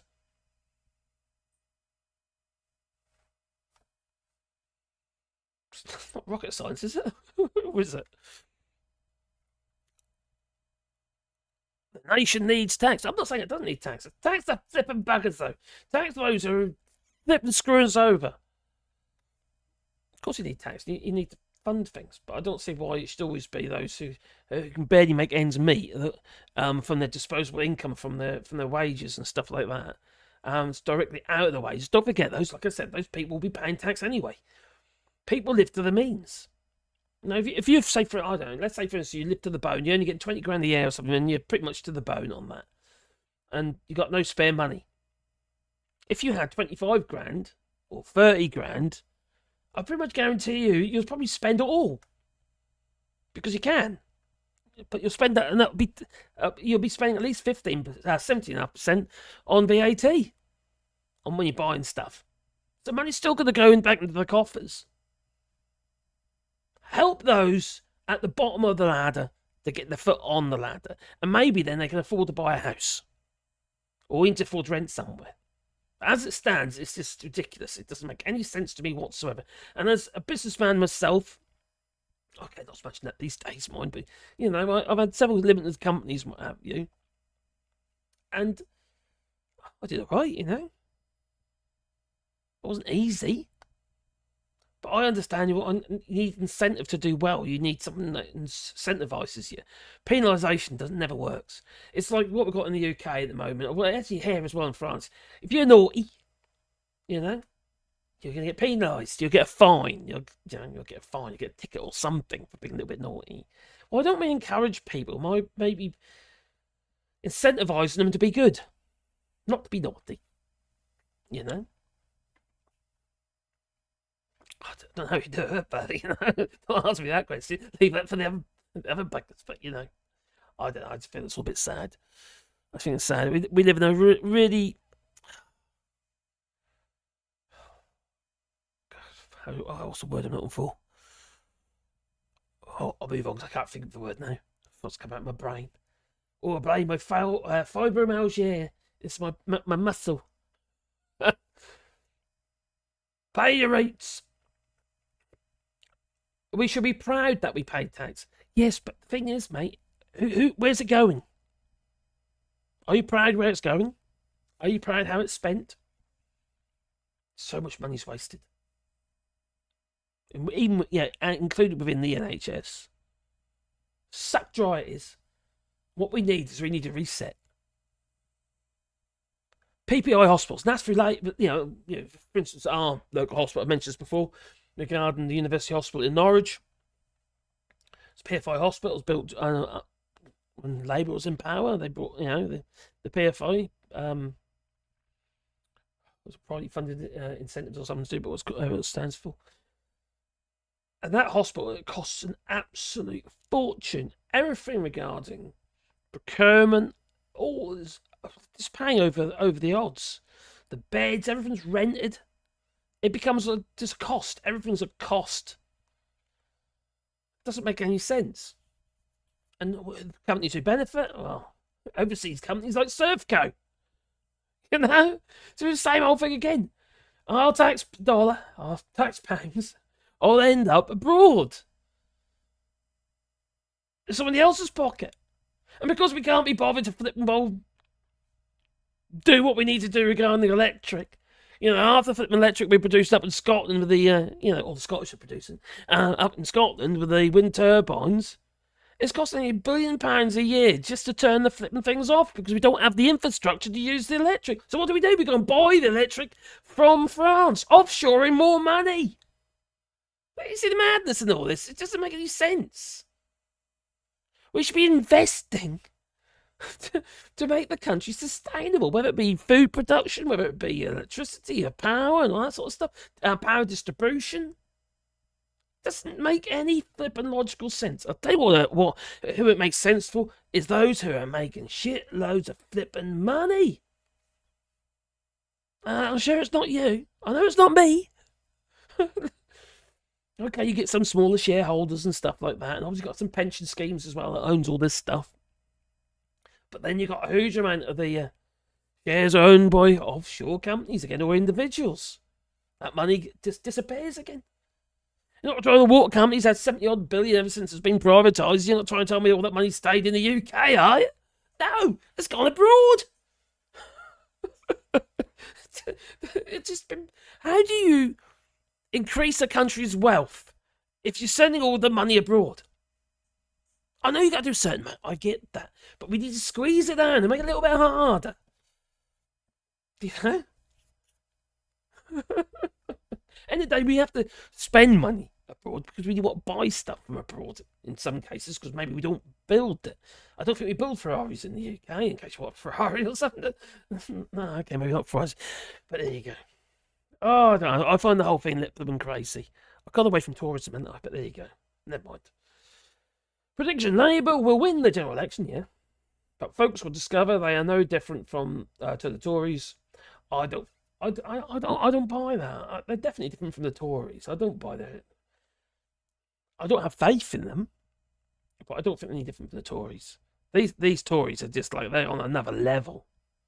Maybe you could argue they were like the old school Tories, maybe. I don't know. But I don't think you can say that they're anything like this lot. This lot is just, they're the far right nut jobs. Crazy. Esther McVeigh, for instance. Angela Edson, what the hell's going on with her? And what about this flipping geezer? Oh, blimey. Yeah, this guy up there, who's he? I don't know. Do you remember him? Him. Do you remember him? Yeah. What the hell is going on in his head? Something seriously wrong here. There really is seriously wrong with this geezer. No. He said this. So we could have cheaper food, clothing and footwear straight away. So we could have cheaper food, clothing and footwear straight away. So we could have cheaper food, clothing and footwear straight away. So we could have cheaper food, clothing... Straight away. What the bollocks that was? Flipping kipper. God's sake. Kipper! Well, then he said this. Oh, was it not last year, the year before? At the port. You're admitting that this could save £1 billion, which means that checks would have cost £1 billion. I thought post-Brexit checks were not going to be disruptive. That's why we're not adopting them. This would have been an act of self-harm if we'd gone ahead with it. It would have increased costs for people, and we are trying to reduce costs. So that's the purpose of not going ahead with them and trying to ensure that the border flows as smoothly as possible, which benefits everybody. Free trade is hugely advantageous to consumers. Do you know what impact this will actually have on prices in supermarkets? Well, some costs, it would be quite significant. That if you look at small deliveries of things like cheese, you were talking about 71% increase maximum level on the retail price. And frankly, at that level, goods just wouldn't have come in. Didn't you just admit that Brexit is a shit idea? Oh, but we don't have to Brexit, you see.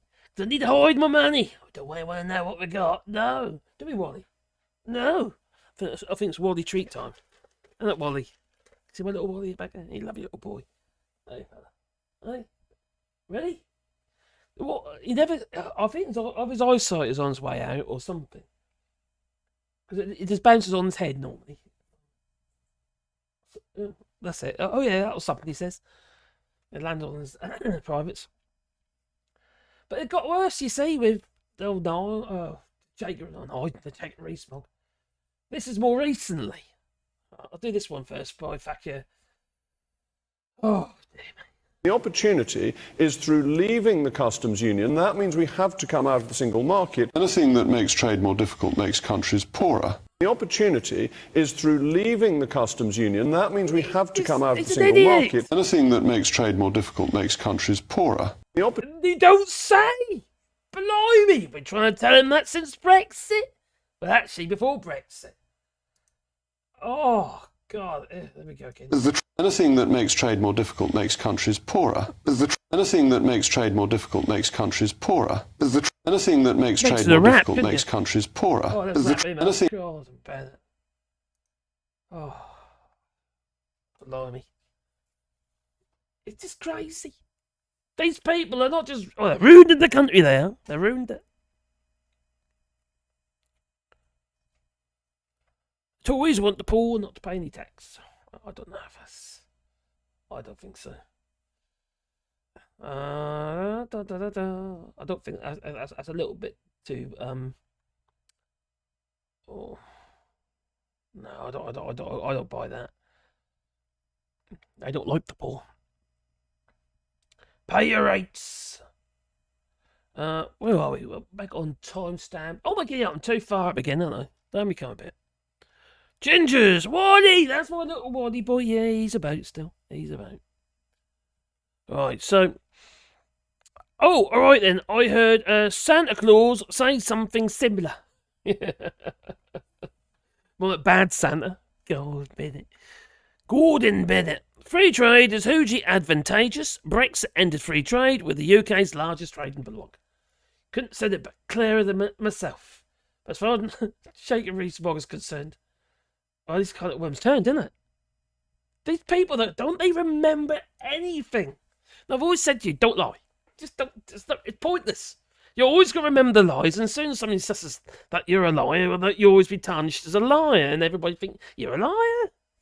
Don't believe what you say. I always start rolling their heads every time you say something. You know, I heard that one before. Everything's recorded. You don't. It's just. Oh! It's painful. I don't suffer fools. I really don't. I'm not very good at that sort of thing. Oh, dear me. The API for electricity, gas, clothing, and they are all taxed with VAT. Yes. Yeah, clothing is taxed. It's not directly taxed, but necessarily. For children's clothing. But everything to get it there, to get it onto the shelf so you can buy it, is taxed. Unfortunately, if you're buying it from Amazon, you probably ain't paying any tax. You didn't pay any tax in the EU. For a start. So Dorco. No, I understand Dorco's dark. Is it Dorco? Dorco's like Danny Dorco? Or no, it's Darko, isn't it? Danny Darko. Or the rabbit is. No, I understand point of view. Everyone's got point of view. Yeah, but we should have to pay. We should pay our taxes. But for my thinking, considering that people are so flipping hard up, I don't think we should be paying taxes to the degree that we are. Well, that's the other thing we're paying. And income tax I'm talking about. I'm not saying taxes, because we do pay taxes. We all spend money. So we do pay taxes. I just think having your money taxed at source when you're on 20 grand a year, or 50, 25 grand a year, 30 grand a year, even up to 50 grand a year, I think is... If the Tories are saying you can't really manage on 100 grand, maybe you should be taxing up to 100 grand, maybe, argument's sake. You know? Okay, it might be a bit extreme, but maybe it should be where you live as well. But the cost of living. Everywhere has a scale of what it costs to live in a certain area, a district. If you're living in London, the cost of living is horrendous, isn't it? Maybe you should be paying less tax. You could be paying more tax on your... Well, obviously don't forget property taxes and stuff like that as well. You know, you have to pay for your bins, your TV license, all taxes really, aren't they? You know, and those taxes go into the coffers, and they have to pay taxes. Rinse and repeat. I think we can all pay tax. The thing about value-added taxes, apart from food and things that you have to have, you have a choice. So if you want to spend more money, you pay more tax. You have a choice of whether or not you want to buy that thing. You want to buy that, I don't know, that very expensive candle. Argument to say it's scented and everything it is. Yeah, citronella. Yeah. If you want to buy that very expensive candle, which is taxed, you know, that's up to you with that. You don't have to buy that very expensive candle. Stupid example, I know, but there you go. It's just my thing. I just feel it's just... We need to incentivise people to do well. And then we'll have better people. Because more people want to go to college because they feel they can better themselves. Universities, you know. All further education, or apprenticeships. Bring back apprenticeships, for God's sake, please! Oh my Gideon! I'll tell you something, when I was working the tools and my company and what have you, getting good people was an absolute nightmare. At that age group, sort of, when was this? Back in, it would have been about 2006, 2008. That sort of period of time we were struggling to get good people. Good young people. None of them who'd done anything at school had any practical ability. Even if they'd done any kind of woodworking type course, well, it wasn't woodworking, it was all bundled into one thing. And it's effectively starting from scratch with them. You know, in most cases you are anyway, to some degree, but they at least had some modicum of creative ability, or, you know, skilled ability. You knew they wanted to be there, but it's hard finding anyone. Not because they didn't want to work or anything like that, because in most cases they did, and I was quite lucky in the end. We did get some good people. You know, youngsters with, you know, young Dale or whatever used to work for us. we gave him a chance, and I'm glad I did. He's brilliant. But it was hard. The apprenticeships, we needed apprenticeships. I don't mean 6-year apprenticeships, because that's ridiculously long. Especially if you're doing TDA trusses. You don't need that for that. The NHS has far too many non-medical staff on massive pay packets. You're not wrong. My son, he lives in France now, but one of my sons is Darren. He's trained as a nurse, but then he did bank nursing. That's another massive problem. Bank nursing. He was earning like 3 times more than all the other nurses that are there, who weren't on bank, who weren't bank nurses, but the hospital needed bank nurses because they had a shortage of nurses. Because this nurse shortage and doctor nurse shortage problem has been going on for decades. It's not a new thing. We haven't trained them up. And now what do? We penalise them with flipping student loans for people who go work as civil servants or in the health service or what have you. No. Those people are providing services to society as a part of, well, everybody, to help people. They should no. We should be paying for their education. That's why with bursaries and what have you. It's what we used to do, and they replaced the bursary. But it's pathetic now. I can't remember exactly the details of it is.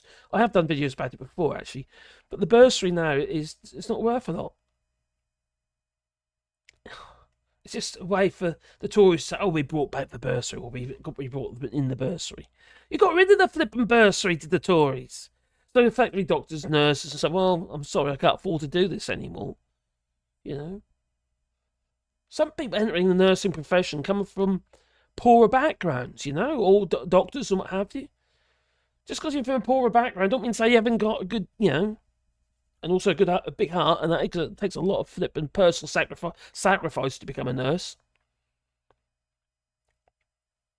No, so anyway, it is a massive problem. You're right. NHS has far too many non-medical staff, too many pen pushers, too many dots being dotted and T's being crossed, and some of this is down to insurances and that as well.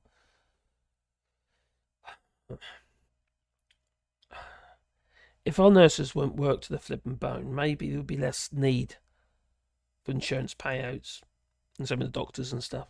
Doing double shifts and stuff at 60, 70-hour weeks, no, that's ridiculous. That's not sustainable. People can't manage to do that. You can't live a life like that. Here in France, I think it's 35 hours. Is it 35 or 37? Anyway, it's not like what it is in the UK anyway. You can't keep doing shift after shift after shift after shift. It's not allowed. So, and also get a fairer distribution of money as well. These personal tax allowances, thousands of people do not earn enough to pay tax. Well, they don't. They don't. No. Probably more than thousands. It's probably more than that. It's probably a lot of taxes that could be clawed through that. But I just don't feel that we should be penalising those who are only just making ends meet. Anyway. I just can't, I don't buy that. So someone who barely struggles to buy food should pay tax. So the BP, good point. What happens regarding the money that people got for to go towards their energy bills and what have you? Where'd that money go? It went to BP and Shell and what have you, and their profits went through the flipping roof, didn't they? During the energy crisis, which is still going on. They made huge amounts of money. Not going to say no to, are they? So instead of capping it, stopping the they allowed the energy. This government allowed the energy prices to go through the roof. So these companies end up getting huge amounts of money. What did Rishi Sunak do? Give them he puts a tax on them, on the energy companies, and then in fact he gives it back to them. How does that work? Give them incentives. Oh dear me! He's happy to incentivise the oil barons, but doesn't want to incentivise ordinary people trying to better themselves which then betters the country. And also, you might be more like Finland, where I know they do pay high taxes, to be fair. Well, people are happier. The happy index. Labour. Oh, what's this then? Hello, Joel. Look, folks, the UK had a very profitable economy. With cheap food, cheaper than most of Europe. I'll vouch for that. Food here in France is not cheap; it's expensive, and it's gone up. And now the government is afraid to say it's different now, because they promised the opposite. They did. That's very true, Joel. They promised, with cheaper food the day we leave the European Union, and it's gone the opposite direction. Food in the UK was farmers and everyone was squeezed big time. Well, the supermarkets basically got too much power. They really have.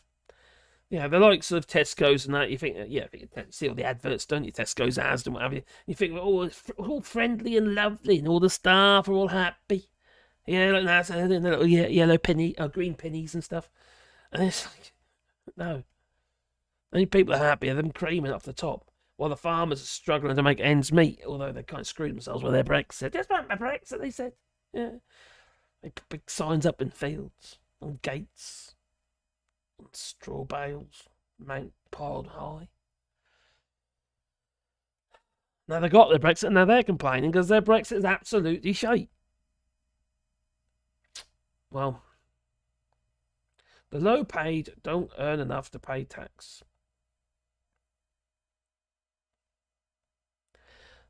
It's not. Someone on 30 grand pays tax, and someone on 30 grand probably can't afford their bills.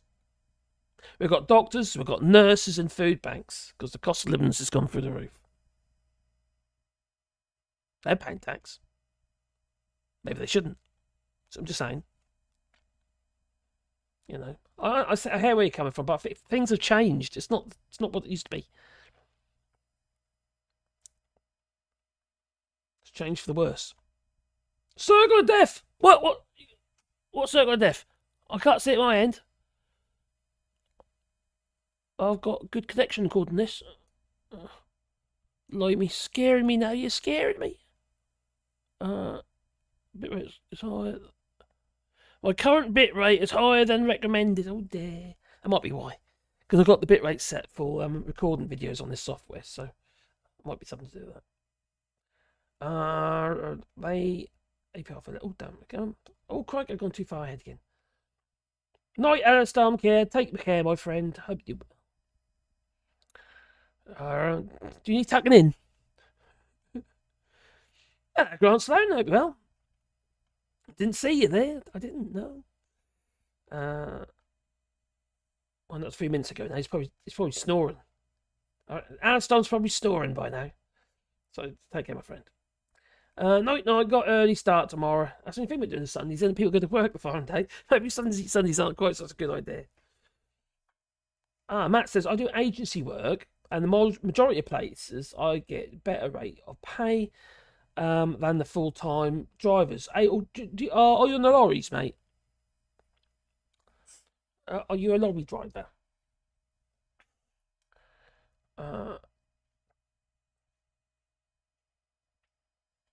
10% tax for the poor, 75% tax for the rich. We have to pay for things. I do 75% tax for the rich, but remember that's only on anything over a certain limit, isn't it? Whatever the threshold is. They're not going to be paying 75% tax on everything, are they? They'll get the same as everybody else, unless it's that you're talking about company taxes, corporation taxes and stuff, because that's an issue. So many ways. Look, my company's not had the past. There's so many ways to avoid taxes. I just left it to the accountant. The accountant did it all. So they just basically will do whatever we need to do to pay the least amount of tax. And sometimes I'm better off paying my taxes through my company dividends, and sometimes it isn't. Sometimes you say, okay, well then we'll just put your wages up or something, or pay you for your wages, depending on what the state of the economy, state of the HMRC rules are at the time, and whether or not you want to get the money out of the company, because you need it for something. I do agency work, and the majority of places get better rate of pay than the full-time drivers. Blimey. Just saying, they don't steal anything policy-wise. What about the British Energy Company? That sounds very familiar. I wonder why. Are you talking about BP? Which probably isn't British-owned. British Petroleum probably isn't even British. Okay, who owns British Petroleum? That is the question. Do you know what? I've prepped loads of stuff. I've done half of it. For God's sake. That's what usually happens, isn't it? Who owns BP? Oh. Okay, so BP is BP owned by the British? British Petroleum is a British company headquartered in London, UK, but it's not owned by the government. It is publicly owned as PLC, publicly owned company, whose shares trade on the London Stock Exchange. So effectively, they could be anywhere. They're going to be owned. It's just going to be, yeah. Who's got the most shares then? That's the thing. London Stock Exchange, and also the Frankfurt Stock Exchange and the New York Stock Exchange. So who's got the majority shares? The PLC.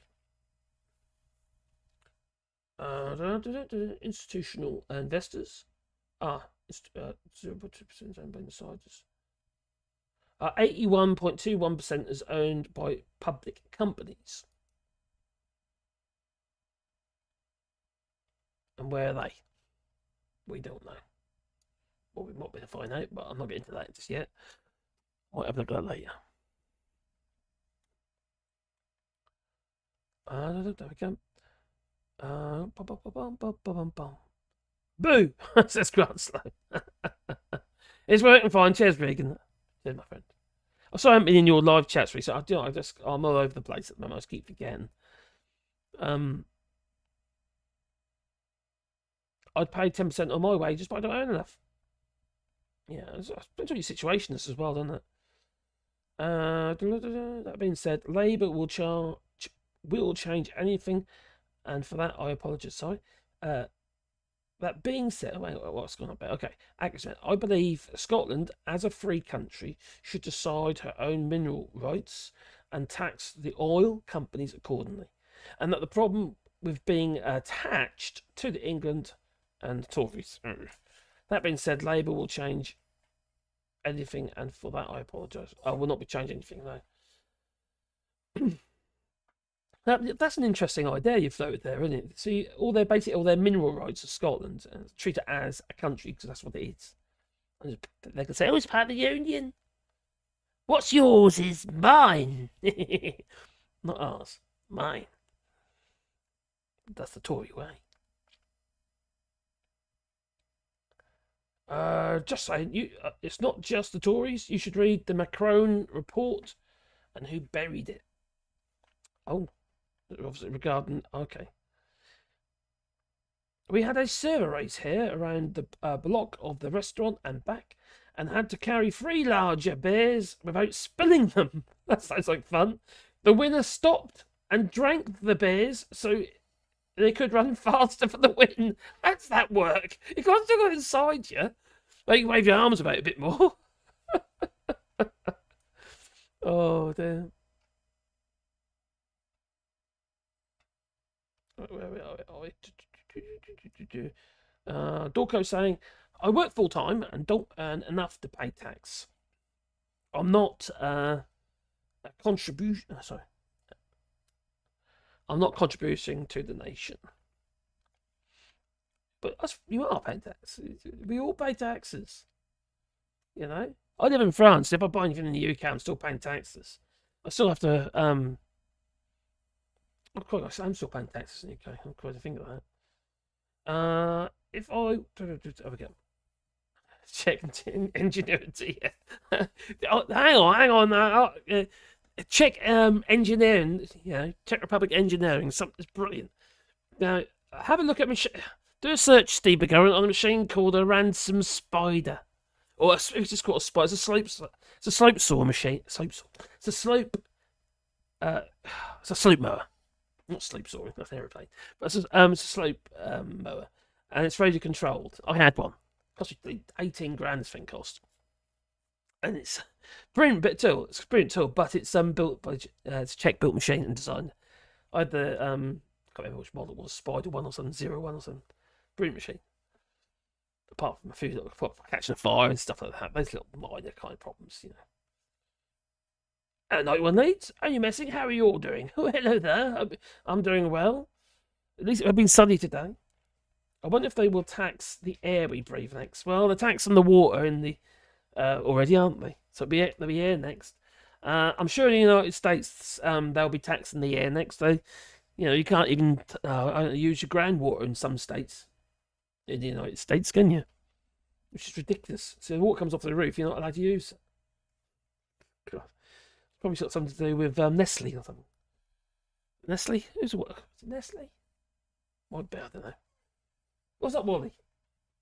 You want another treat, do you? God, that dog. Blimey.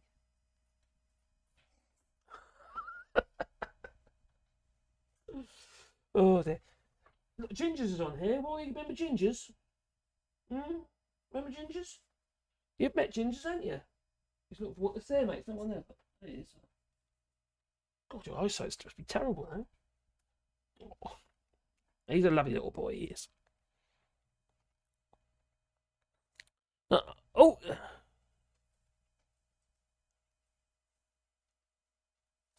Good night, no one needs. Take care, my friend. Just messing. Oh, God. Alright, how are we doing for time? Oh, done 2 hours already. Blimey, it's like it just flew past it, has. It's flown past. What should we do then? Alright, where was I? I was doing this. Still, I only got halfway through that. I got loads on there. I might make a video instead. Yeah. But if you look at this, like, this is not that one. That one. So in oh crikey, I need to bring it over. Can I bring it over that way? I'm gonna do that. There it is.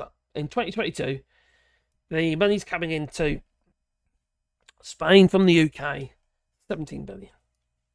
So, and that's in this Statistico. Statistica. Statistic? Oh, what do you like to call it?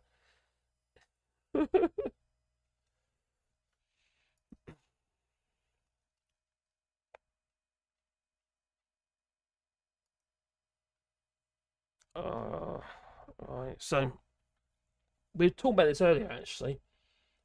Oh, there we go. The carte d'invitation. I don't know if I pronounced it right. Do you want to go? I'll just say I'm gonna let the dog out. The England shorts, say that.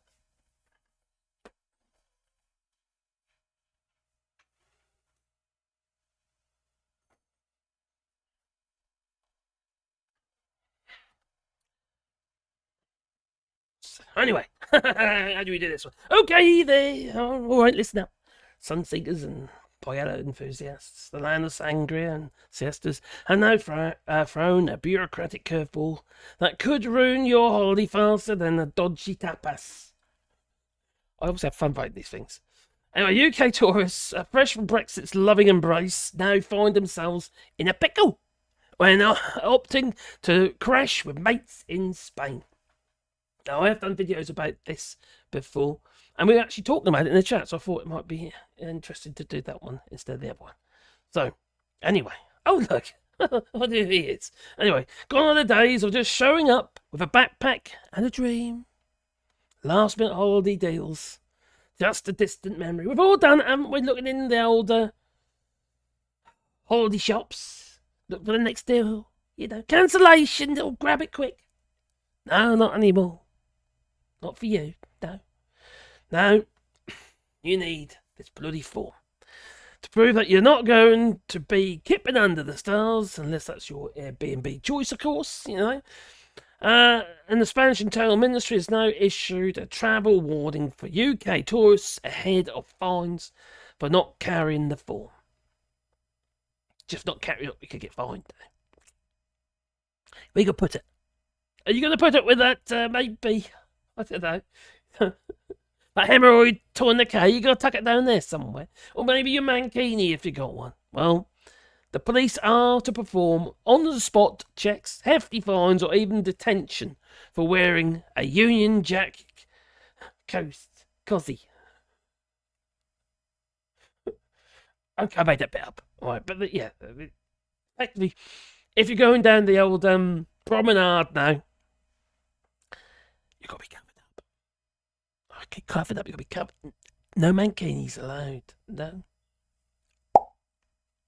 No gonads popping out the side. Nothing like that. No. You've got to keep it to the beach. And then you just got your bikini on the beach. On the promenade, you've got to have your shawl or something. You've got to be adequately covered. All your bits, please. Spaniards and residents hosting British friends or relatives facing fines. They are now up to $8,000 if they fail to comply with the new regulations. The measure, which underscores the changing dynamics post-Brexit. Just what happened to Brexit? Not anymore. Everyone's changed their mind. Anyway, the aims to regulate it does the stay of non-EU visitors more closely. Yet again, it appears that it's more aimed at the Brits. Because, after all, we are the biggest grouping of tourists visiting Spain.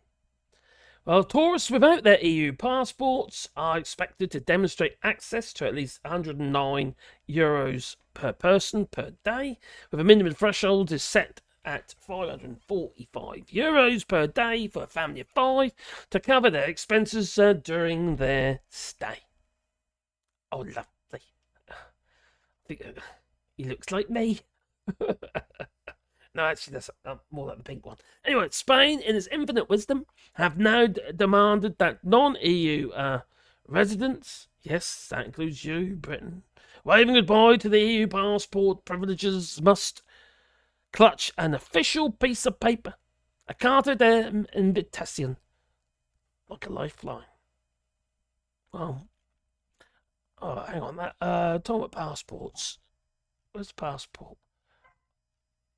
I did something about passports earlier. I did. Have I got to let him in now? Have I got to let him in now? Oh, blimey. What's he like? Anyway, that's a carta invitation. I'm just going to let my dog back in. Blimey, boy! 2 minutes. I'm straight back in. Oh, I know. Crazy dog, you. That's really what a treat again, eh? Coming back in. Is that right? There you are. Animals, blimey. What's bad enough being married? Now I've got him. There you go. Blimey. Anyway, this isn't about visas or permission to sip sangria on the beach. It's about proving you have got a roof over your head. That's not the cardboard box. Lovely. What the hell is she doing? Oh dear. Anyway, and before you get crafty ideas, no, you can't just knock this up on your home computer printer. No, you got to get one, and it's not down to you getting it. You got to get your family member or your friend, whoever you're staying with. They've got to do it for you. Live it now. I don't want anyone to come anymore. Go away. Well, this form is as official as it gets. Rubber stamped by the none other than the Spanish police. Yeah, take one good look at you and say, nope, you're not coming in. Blimey. Oh. Well, don't think it's walking the park either. You're going to need to drag yourself to the National Police Station. Make an appointment first. But don't be a numpty. And bring a pile of paperwork. Once you get your appointment, though. Now, at the moment, actually, it says to make your appointment first. That's changed. You have to do this all online now. And it's usually between 8 and 9. You've got to go up and then more and you apply online to get your appointment. And then, but the problem is, there's companies out there buying up all the appointments. You have to keep clicking refresh to get your appointment. So we're talking about property deeds or property deeds or rental contracts, your residency certificate, passport, and don't forget copies of everything, including the old kitchen sink. Maybe your neighbours as well. Don't forget your guest passport too. copies of, obviously, because you won't have it, will you? Because they'll be in the UK. So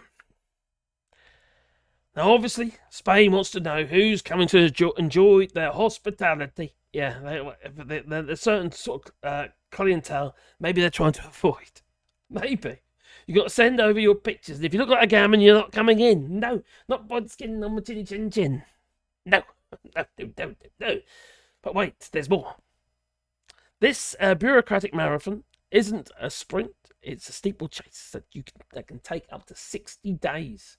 So yes, no long last minute holidays. Yes, up to 2 months of nail-biting anticipation just to prove that Auntie Marge is indeed expecting you.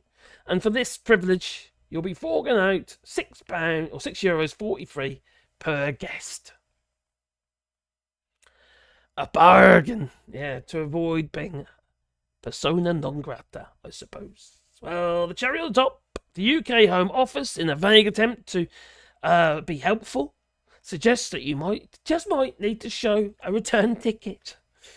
Enough dosh for your tapas fund, and of course, this accursed proof of accommodation. Because nothing says holiday like a stack of paperwork. I hate paperwork. I live in France. And to be fair, actually, it's nearly all online now. It's just got easier. But when we first came here, oh my God, bureaucratic nightmare. It really was. It was horrendous. And actually, under Macron, it's done a lot to streamline systems here in France. He really has. You know, you love him or hate him, but I think he's done quite a bit good as well as bad as well. Don't they all? Anyway, you've got to pack your patience along with your sunscreen, and welcome to the post-Brexit travel experience. Welcome to the Brexit, sir. Yeah, that's key. Welcome to the That's key. Brexit, sir. I'm sorry. Oh my God. Welcome to the Brexit, sir. I'm sorry. Oh my God. A bit wrong there. Oh, blimey. So.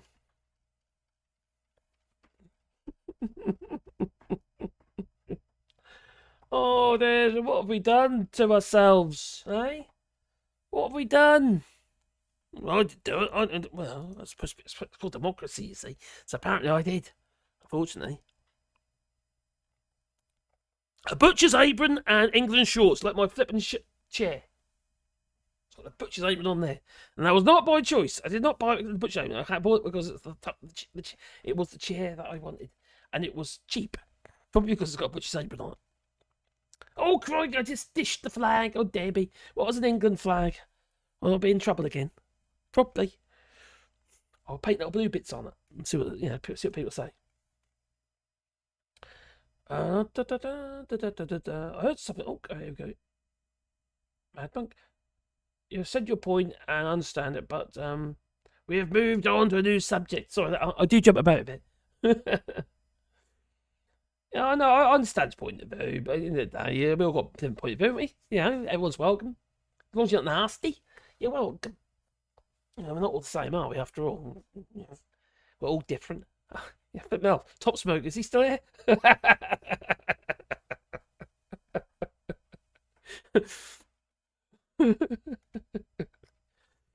Oh, dear.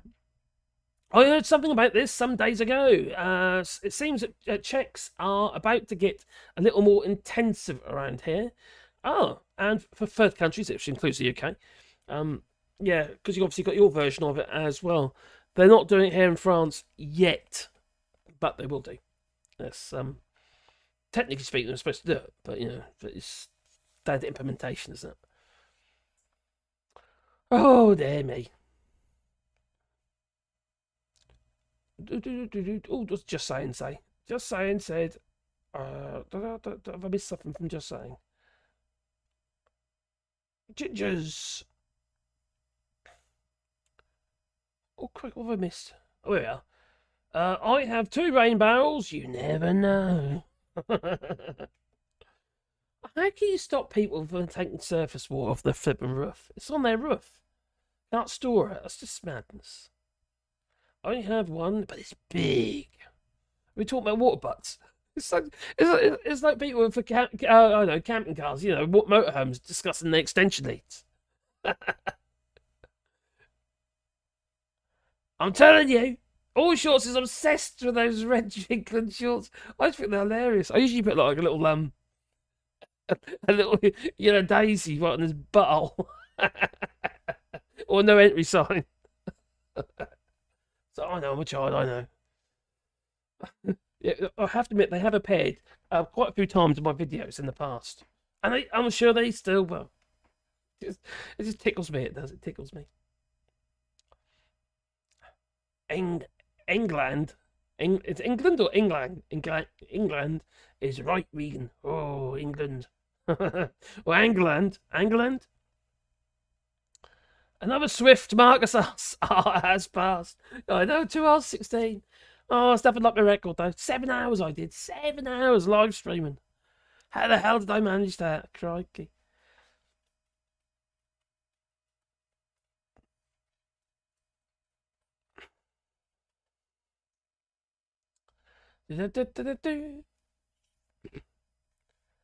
Grant says, I haven't visited Europe for a while.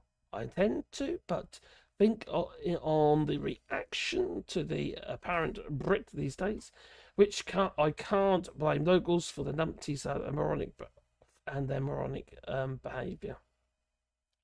It's a shame, isn't it? It's a shame, really. But this isn't just for the Brits, though. This is for everybody. It's just that we are the biggest group of tourists, and might be some of the reason why they're doing it. Now, it's like that tax that's been imposed on travellers, tourists coming into Spain. And I'm talking about the house forms and stuff like that. I'm talking about the actual tax. It's but it's going to be collected by the hotels. So it's not everybody who's visiting. If you're visiting family, it's not going to be collected at the airport. It's going to be collected by the hotels, as probably as another tax, effectively. So those who renting a property or apartment or something are going to be paying more. It's going to become more expensive. I ran away from these people. Whenever I see them, I turn red in the sun too. And I might be confused with one of them. Or a lobster. Or a gammon. I just don't understand it. I'm not one to sunbathe. I get burned, but I don't burn very easily, to be fair. It's probably my Indian side. Yes, Punjab. I'd like to visit India, actually. I've never been. My sister went. She had the shits constantly. It's all that street food she was eating, probably. There we go. 47. The rain barrels are for flushing toilets when the water gets turned off. Good idea. It's a very good idea. Just saying, barbecuing some carne asada tonight. Was it carne? I don't know what that is. What's carne asada? It sounds interesting, whatever it is. Anything that's barbecued sounds pretty good to me. As long as it's not burnt on the outside and raw on the inside. That I don't get. I wonder if Spain will go a little bit further and require English to show a global health insurance card. Is a requirement here for guests to have medical insurance to enter. That's a good point.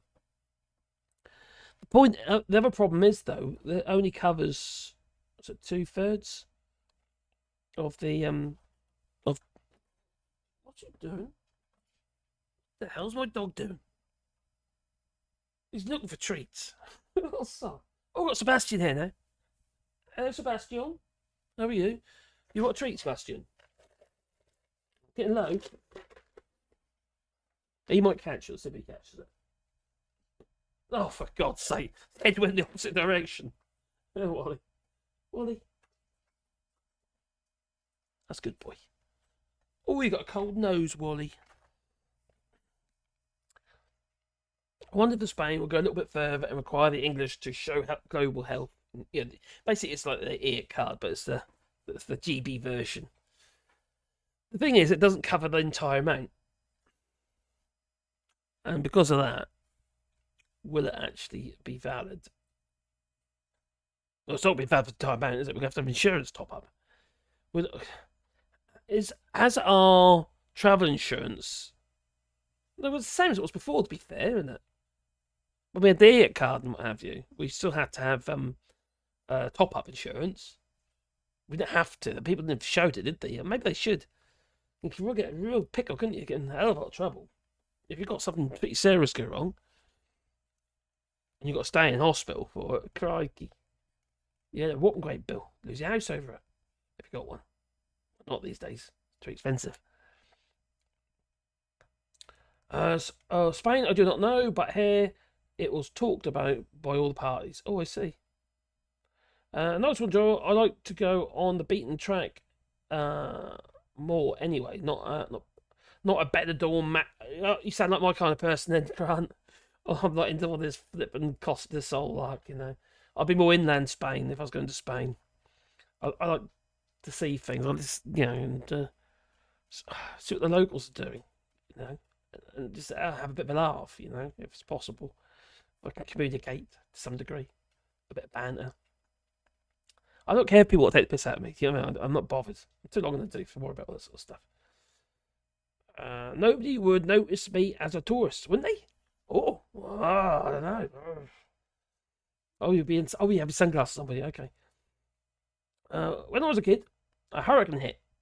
My father dug a hole in the backyard, and it was an instant toilet. Lovely.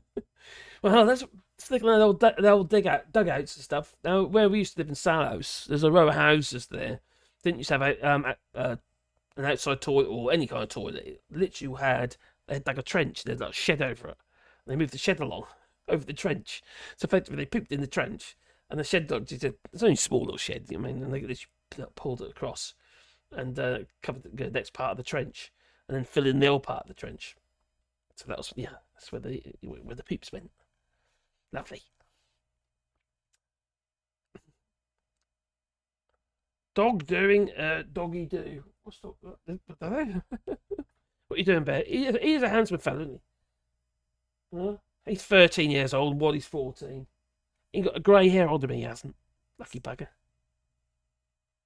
Abby boy. No grey hairs on you, is there? Hmm? he's the Dalmador.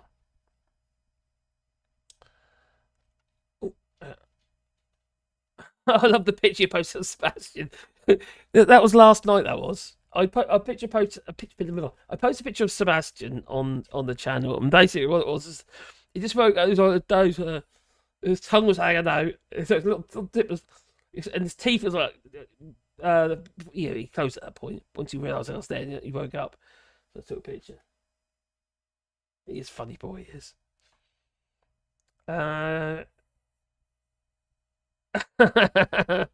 Did your sis get a case of Montezuma's revenge? Probably. She got something.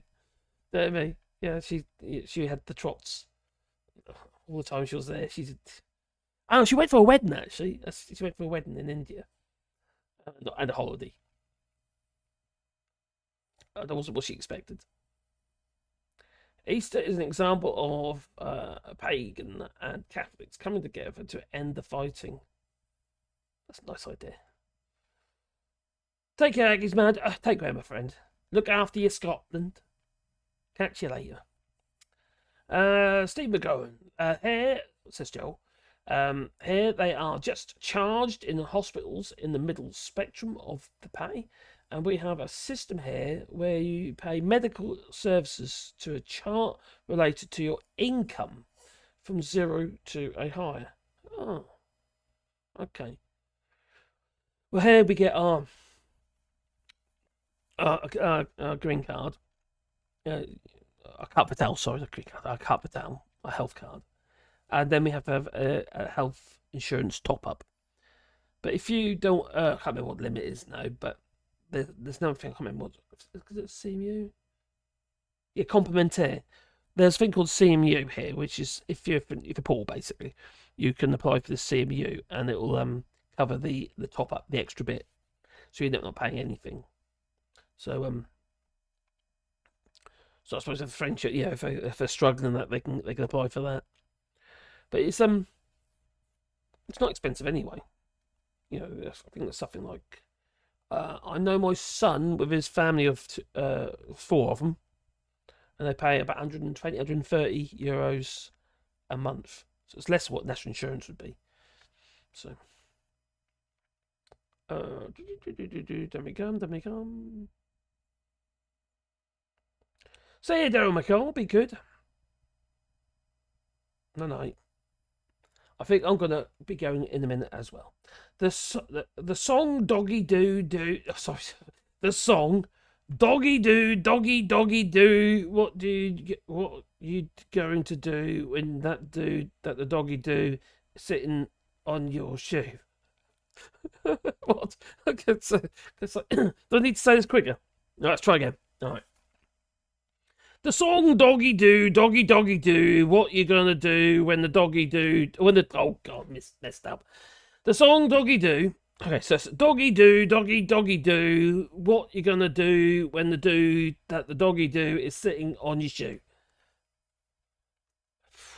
That's hard work. Someone once told me that I like good food, but I'm not a foodie. I like good food, and I'm not. I wouldn't say I'm a foodie. No, I do like to cook. Caroline likes to eat. She cooks to eat, and yeah, and convenience. She's not. She doesn't. She's good at baking. She's really good at baking cakes and stuff like that. She enjoys it, but she's not so keen on making food. Sometimes she is. Sometimes she isn't. But I do like cooking. I love my cooking, says Grant Sloan. Especially making it. Oh, a tagine. Oh, lovely. Russian interference. Oh, I posted that twice. It was Russian interference. Oh, isn't it? Tagine is a very Moroccan thing. Moroccan glass. Very pretty. A regular hospital, there's no way for a regular hospital to accept payment. Oh, I see. Interesting.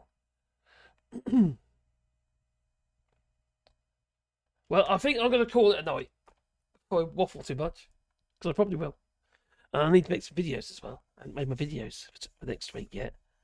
I am going to be putting some more shorts on this channel, but they'll be probably generated from my existing videos that I put on, you know, and I might actually re-upload some of my, or make live some of my older videos as well.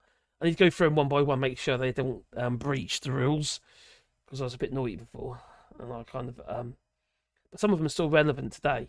I've noticed. I think some of them might be quite interesting because things have come true. So what we were saying back then is the case. Oh, my dear wife. Oh, she's all naked.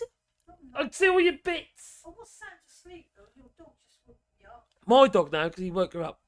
Here's your dog. It's got What do you want, a treat? He's eating his food at the moment. Okay. Got Sebastian there as well. Karen's hiding around the corner because she's in a night dress. She was asleep. My dog woke her up. Anyway, on that note, what can I leave you with? Oh my God. I'll tell you what we do need. We need a little bit of this. I pledge that I will serve you with integrity and humility. Oh, I can't stand and it. I will work day in, his ears and twist day them and see if it out winds them up. to deliver for the British people. He's like a flipping wing, that he is. Oh, crikey. Remember this? By the way, I've been wondering what that special place in hell looks like for they those who promoted Brexit without even a sketch of a plan how to carry it safely. Thank you. Oh, he's such a lovely man, he was. Such a lovely man. Yeah. Got his job back, didn't he? You know? Got his job back. Well, what else we got here? Blimey. In just a few months' time, young men and young women from all over the country were going off to university, a place of learning. They're going to have a good time, they're going to work hard and hopefully get better careers. But in the meantime, in our universities, there are a certain group of people who are trying to influence and indoctrinate our young people. And this happened with my son about 10 years ago. He went to uni, he went to Sheffield. And I didn't see him for months. He came back, you know, many, many months later, and he came back different. He'd got long hair, he'd got a beard, What are we gonna do? his clothes were different, a different attitude. Hashtag PMC. Police media corruption. Different outlook on life, and I thought, my goodness, Harry, what's happened to you? He says, Dad. My clothes accidentally fell off. He put his arm on my hand. He says, Dad, I slipped on a glacé cherry I've been away for a few months now, and I've come back, and landed inside one of the men. and I'm not the Harry that went away all those months ago. I'm different now. I'm a different person. I've found out. Top brand of baked beans. Price had gone through the roof. And he held my hand, Airplane. looked into my eyes and says, Dad, I've got to tell you something about myself. He says, I am. And I thought, Harry, just get on with it. Here comes a train.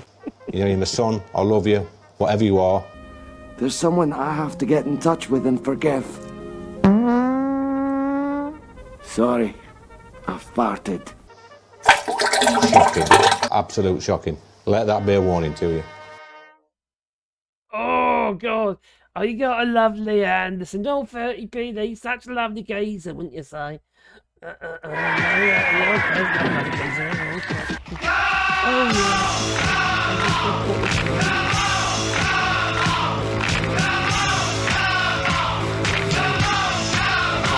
I will unite our country, not with words, but with action.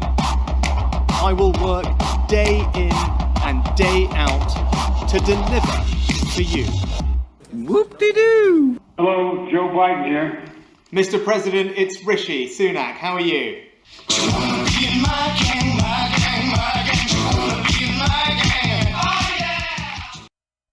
I think it's time for bed.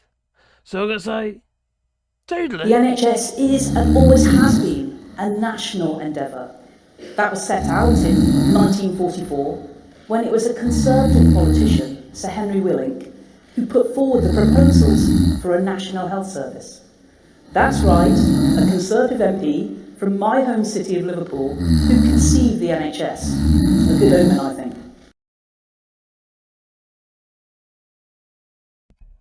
Thanks to the Spanners for moderating the channel and everybody who's joined us tonight. See you laters. Toodaloo.